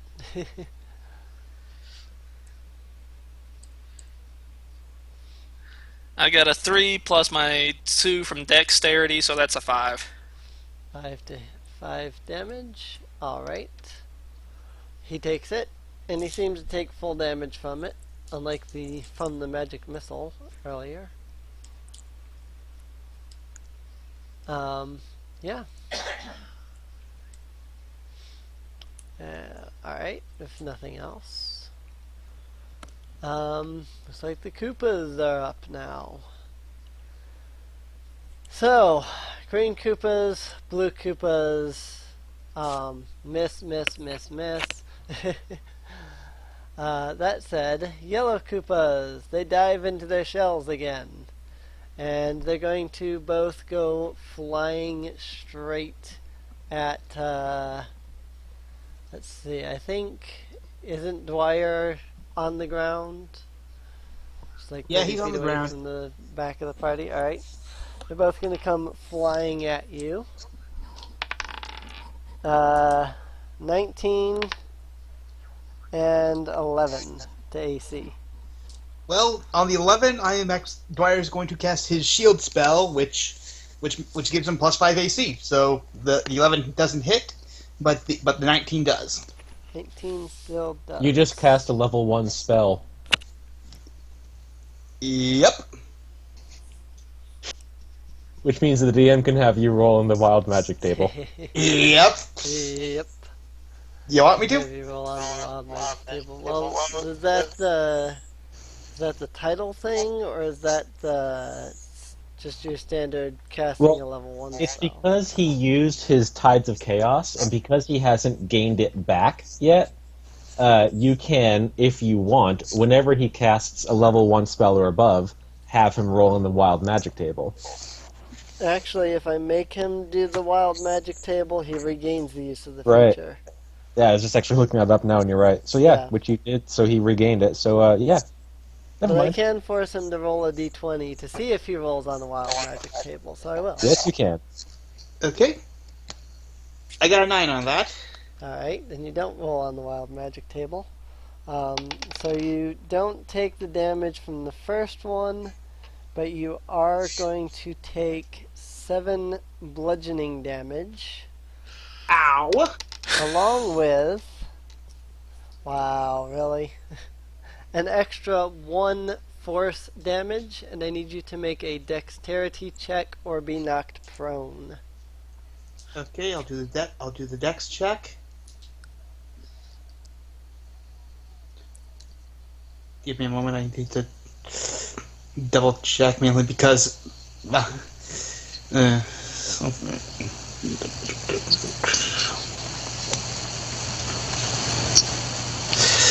But yeah, I'm taking 8 damage. Ow, that's half my AC. That's half my HP in one turn. Right. More than half, actually. More than half. Ow. Did you say Constitution saving throw? Dexterity saving throw to not get knocked over. I got a 10 on that. Alright. You just barely managed to save. He kind of hits your legs and you stumble a little bit, but he doesn't knock you over. Alright, so you have 2 Koopas right next to you, both that are swirling with sparkly shells. Anna is worried about that, but she's not sure what to do about it.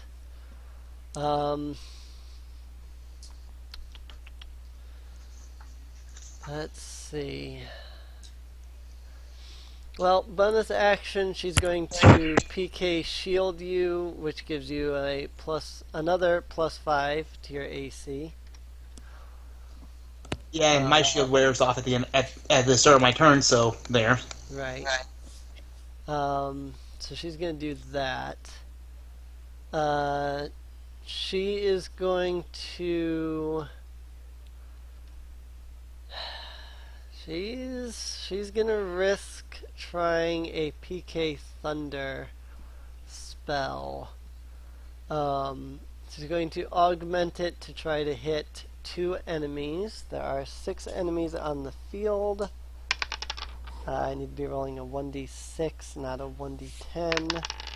She's going to hit a blue Koopa, and she's going to hit a yellow Koopa.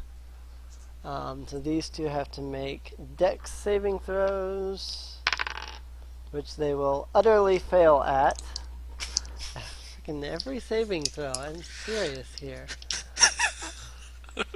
While it's not much damage because it's just a bolt of lightning, well, a bolt of lightning comes down and both of them barely even notice that it happened. They took 1 damage each. Wow. Yeah. PK Thunder, highly unreliable. She's going to jump back next to you. She'll make sure to have included herself on that PK shield as well. And she's going to reach from her dress and draw out a frying pan. And that will be her turn. Halt. Alright, so, yeah, I'm gonna go for my mark. So I'm gonna go ahead and shoot at my mark. Alrighty, that was one of the yellow Blue. Koopas? Yeah, one of the yellows. And that's 13. Nope. Wow, I can't hit.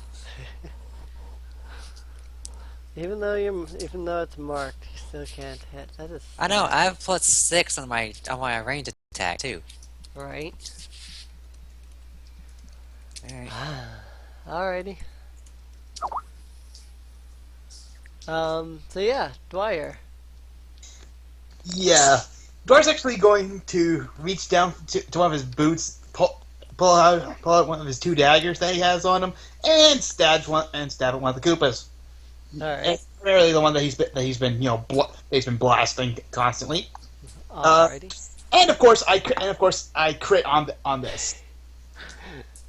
I crit on the dagger. Of course I crit on the freaking dagger. Hey, you might actually kill it. Which is good for you, because it would help you survive. That's true, but let's see. What's the damage for daggers again? I keep forgetting. 1d4. D4, yeah. So yeah, 2d4. 2d4 dagger damage. Would I also include my strength bonus also because I've got proficiency in daggers, so Well, it would I know they're be- light, but are they finesse? Pretty think sure daggers they're are. finesse. Yeah. In which case you can use either dagger, strength finesse. or dex. well my strength is actually higher than my dex, so Okay, then yeah, you can throw in your strength modifier. okay, then that's like you said 2d4 plus 2. It takes 9 damage. 9 damage. Alright. Your dagger swings, hits it. It doesn't seem to do as much damage as it should. Your dagger kind of glances off of it a bit more instead of sticking into it like you assume should happen. So I was gonna say, I am getting really sick of these turtles. Alrighty. That said, unless there's anything else. Nope. Alright, Charming. All right. Of the ones that are near me, which of the one looks the most injured? The green Koopa directly in front of you. Then that one is going to have a sword going to it. Yeah, 20 to hit. Yeah. All right. Oh, nice. Another 12 damage. Nice. That Koopa goes down. All right. I'm still standing. Foul demons. You can't hurt me. And yeah, that'll be it. Alright.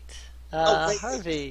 Hold up. I kind of forgot something on my turn. I kind of forgot something. Because I'm a half orc, I actually get an extra die when I do a crit. So yeah, I kind of forgot about that because I was a half orc. So yeah. Alright, go ahead. So yeah, sorry, I just completely forgot about that because I was looking up about how many times I can do the enduring thing. Right. So yeah, another 2 damage to the Koopa that I hit. Other 2 damage. Alright. So that would be a total of 11. My bad. So I love 11. Alright. yep, my bad. Like I said. Still doesn't do that much, but yeah. Alright. Harvey. Yeah, let's see. Who are alive and nearby? From where you're standing, the only thing left is, well, above you there's 2 blue Koopas, like one above you and one above Charming. But then, actually, that's it. The green Koopa is off in the diagonal direction of Charming. So, Well, can I reach the flying Koopas? yeah, they're just right above you. They're like Okay, then they're that within means reach. they would get opportunity if I moved. Yeah. Well, going to swing at the nearest one. Alright.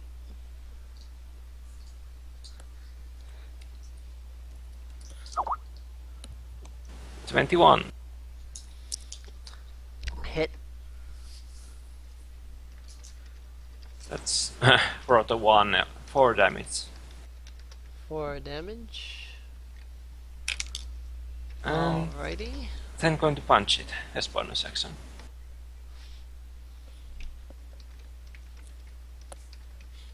I rolled a 10, so I guess not.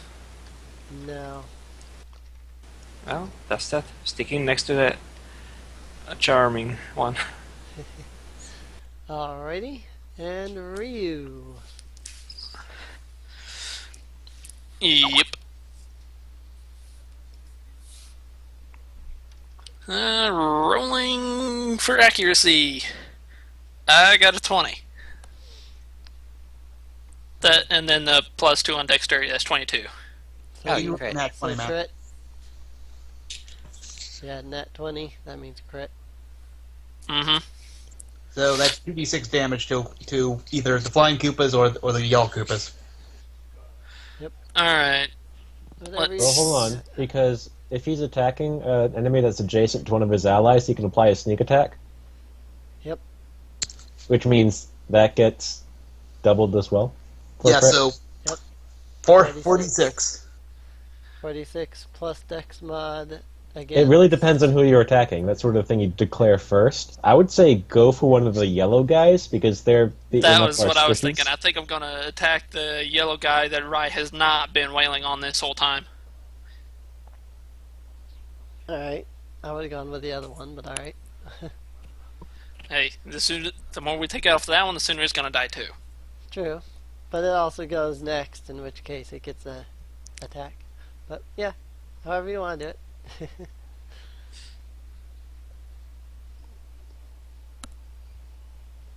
Focus fire is good.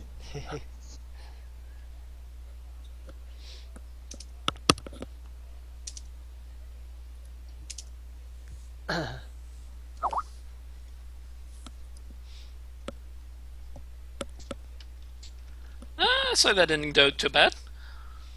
17 So- damage. 17 plus Dex mod, Which is a 2, which. 19 damage. Mm-hmm. So you're going after the one that didn't get hit, or you're going after the one that did get hit? You said the one that has been hit is got an attack coming up, didn't you? Well, I mean, all the Koopas have an attack coming up. They're the next in initiative. It's just that one is the lower one, and you're more likely to kill it with 19 than you are to kill the other one. Yeah, let's go with the one that's nearly dead. Just Alrighty. get rid of the thing. Before it Um, kills him. Yeah. Your arrow shoots forward. It deals less damage than you think it should, hitting what appears to be a vital part of the Koopa. On the other hand, you do manage to kill the thing. So, it goes down. The sparkly shell diminishes and it stops spinning. Alrighty, so that leaves one green Koopa, two blue Koopas, and a yellow Koopa. So, green Koopa. 18 against Charming. Do I have the shield up, or did that go away? That went away because Anna used it on her and,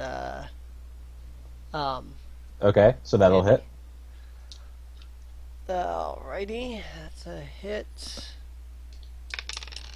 Whopping 5 damage. So 2 damage. Blue Koopas. Going to continue flying. 6. And the 18 will go against Charming again. Since that was a hit last time. Another 5 damage, so 2 damage. And Yellow Koopa with his sparkly shell attack. Never mind. Crit miss, kind of, yeah. Sparkly shell ends. He steps out of the sparkly shell. Now Anna has to make a choice of what she's gonna do.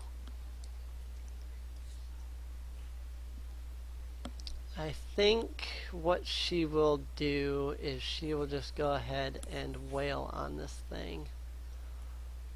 She has her frying pan, but that's probably not a good idea to use.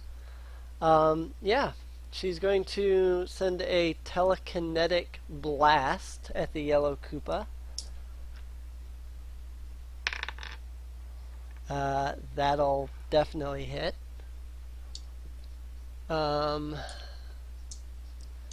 gonna go ahead with the augmenting of the telekinetic force, in which case she is going to deal a whopping whole lot of damage. Oh dear Luna. You do realize you don't need to be impressed with the fact that she's level 10 and we're level 2? Well, I mean, You really don't need to be impressed. I We am- understand that she's far more powerful than the rest of us. I am impressed. Yeah. She sends a telekinetic blast at the yellow Koopa, which sends it flying off and killing it. So, that happens. Yeah. Halt. There is a green Koopa and 2 blue Koopas. Okay, my mark's dead, so let's go for blue one. Just change it up. Blue one. 21 versus AC. Hit. It was those yellow Koopas, I tell you. And 9 versus 9 damage. 9 damage. That mark's Which- not working out for me. Which one exactly are you going after? The blue one that's hurt. The blue one. Well, they're both hurt, but the one that's the weaker. Alright, Yeah, there you go. yeah. Because one of them got hit by barely anything with lightning, and the other one got hit by, like, an attack of some kind, like a punch or something. Yeah, there you go. Yeah. So yeah, Dwyer. Dwyer's going to look at the Dwyer's going to look at sort of look at the Koopa that whole just put an arrow into, then toss a firebolt at him. So 1d20 plus 4, 19 versus AC. That's a hit. Oh wait, not 19, 10. Sorry, my bad. Misread. 10, not 19. Yeah, 10. Not a hit then. Bugger. Well, I'm done. Charming once again. Alright. I'm going to attack the blue one that's been being attacked. That's going to be a 13 versus AC. Nope. Alright, I'm done. Lots of misses going around. Harvey. Oh, let's kill it finally.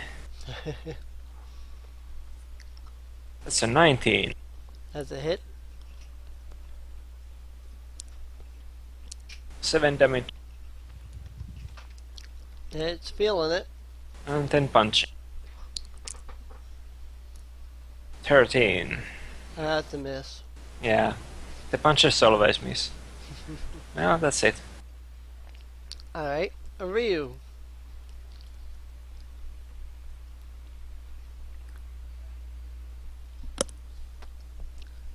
Muted? Ryu? Sorry, I forgot I muted it. 18 plus 2 on the dex gives me a 20, I believe. It's not a nat 20, but it is 20. Yeah. So I guess it's a hit. Who are you attacking? The same blue Koopa that everybody's been whacking. Alright. I don't figure my sword's gonna exactly reach it. Yeah. Alright. It is next to an ally, so you can sneak attack it. Alright.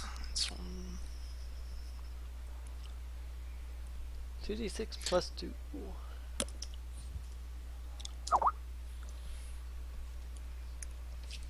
So basically 11 for the 2d6s. Yep. And then modifier, so 13 altogether. Mm-hmm. Got to remember the modifier. Alright. You shoot an arrow, it hits the blue Koopa in the chest, and it drops to the ground. Works for me. There remains one blue Koopa and one green Koopa. I keep forgetting the green one's there. And they get to go next. So, green Koopa against Charming. 19. 19 will hit. 8 damage. 8. Blue Koopa against Harvey. Why do I always miss Harvey? He's just lucky. 9. I don't think that's gonna hit. These No. blue Koopas can't hit nothing. Alright. Anna literally can't miss even if she used PK Thunder, but she's not going to. Seeing Charming injured, I assume he's low on health. I'm not quite bloodied. Whereas Dwyer, the guy that she's standing next to, is clearly bloodied.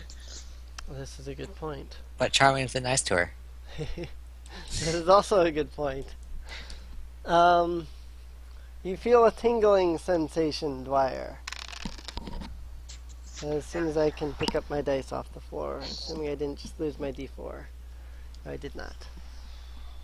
About how much health do you need? I got hit for 8, so yeah. Alright. I have very low HP. In that case, then you will heal for 8. I rolled a 3 and a 1 plus 4. So, Ding. so PK life up, lowest version, followed up by a PK shield, which, why not? Charming and Harvey, because they seem to be the ones in the front lines with all the mobs. And it's really useful. Yeah. All the mobs, says Chula. So, that said, halt. Alright, so, that green one that's still alive, I'm gonna shoot it. Want me to? No, I'm not. Okay, I'm gonna mark it first, then I'm gonna shoot it. Alright. If I get rid of it.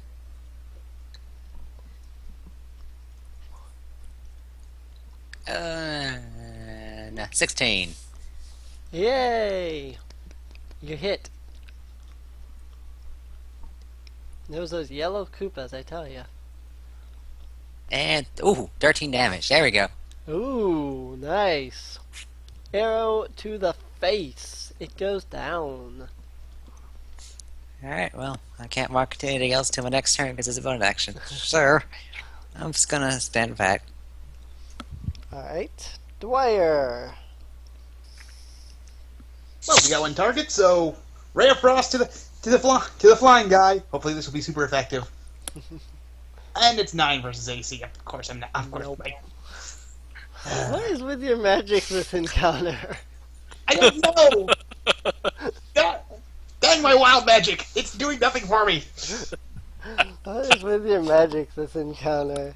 You can just see, like, Dwyer sitting back there, like, screaming over the fact that his magic isn't working. I can see him just staring at his own hand, yelling at his hand. It's like, come on! We can still win against the other fight. Charming. Alright. Blue guy. Nat 20. Nice. It's like, about time! About So this freaking is time. going to be 16 damage. Alright. He is still up, but he is definitely feeling it. So it's, you did say 16, right?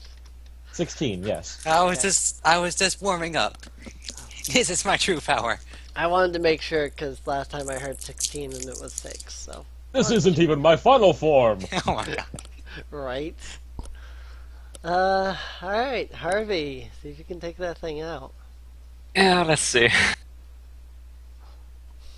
Oh, that's a 24. Yep.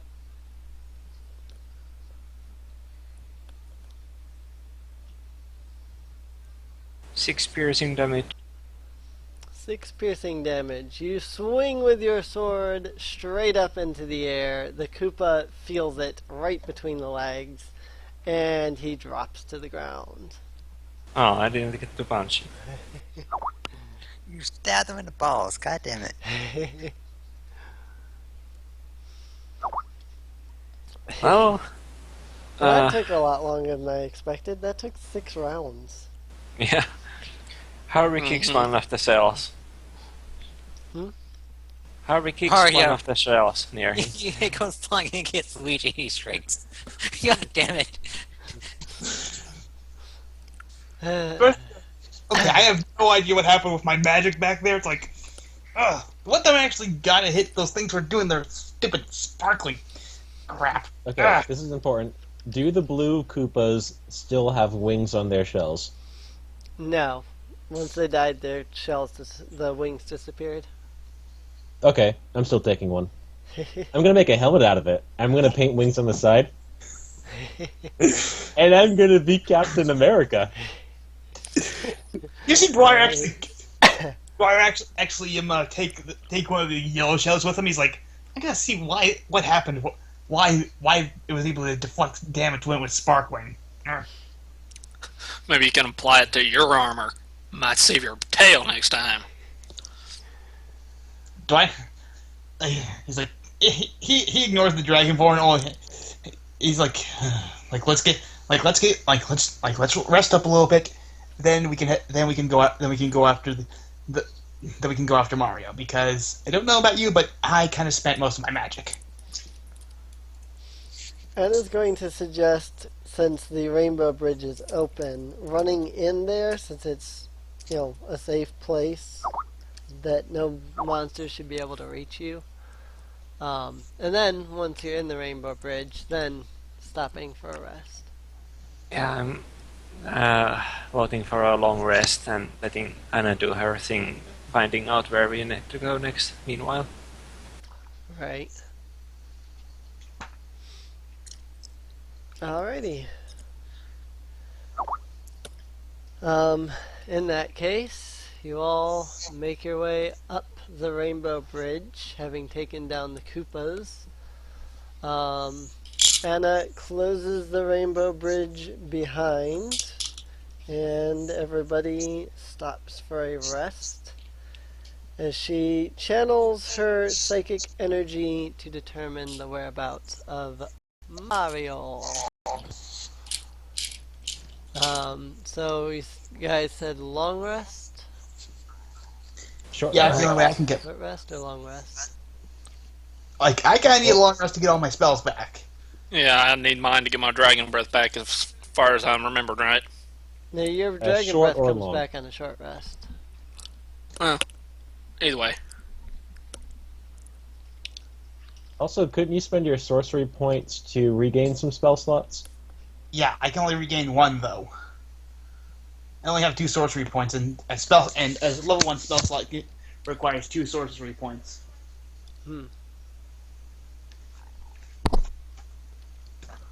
Well, I mean, all my character needs is a short rest. If we have time to sit down for 8 hours, then sure.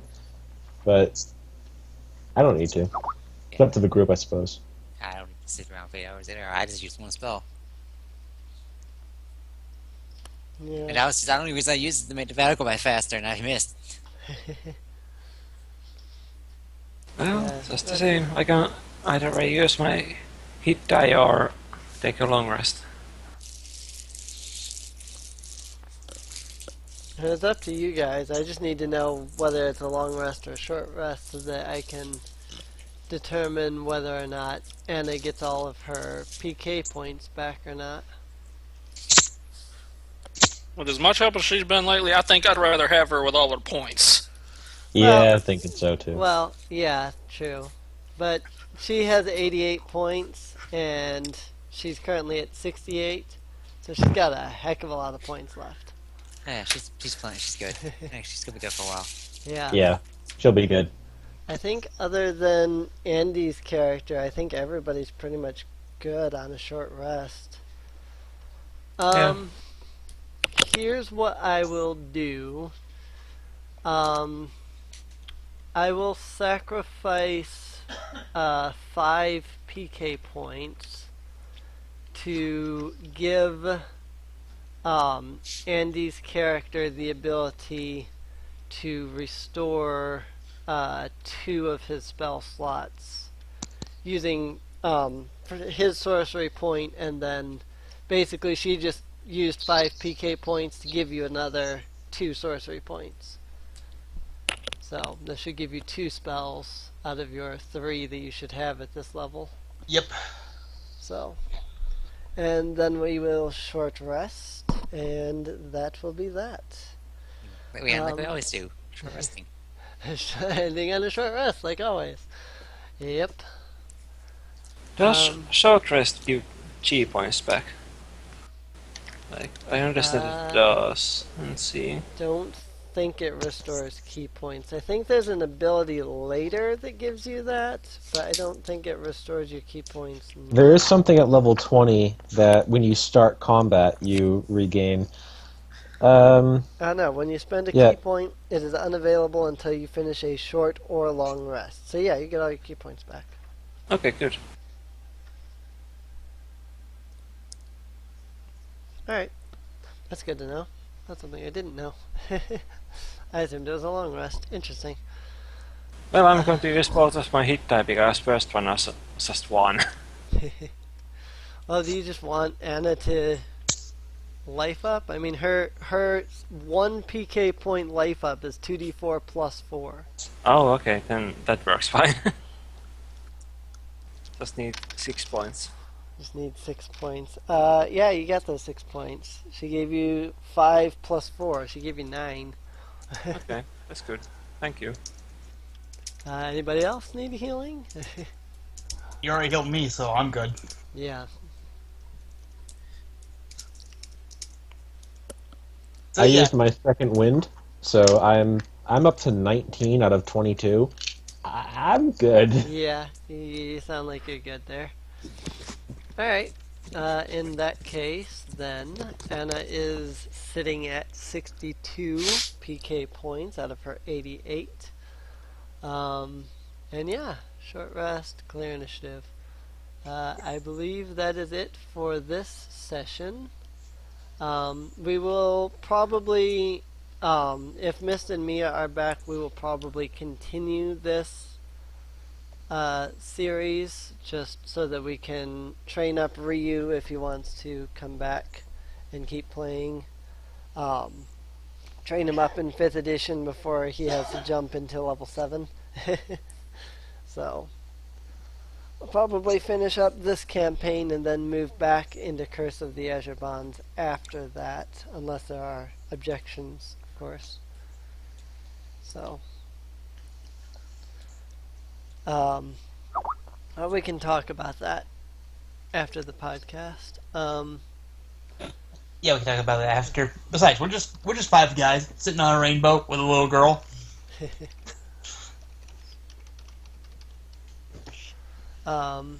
So, with that, thanks for watching. Thanks for enjoying the podcast, and we'll see everybody in the next episode of Worlds Collide. Ciao. Keep calm and pony on, every pony.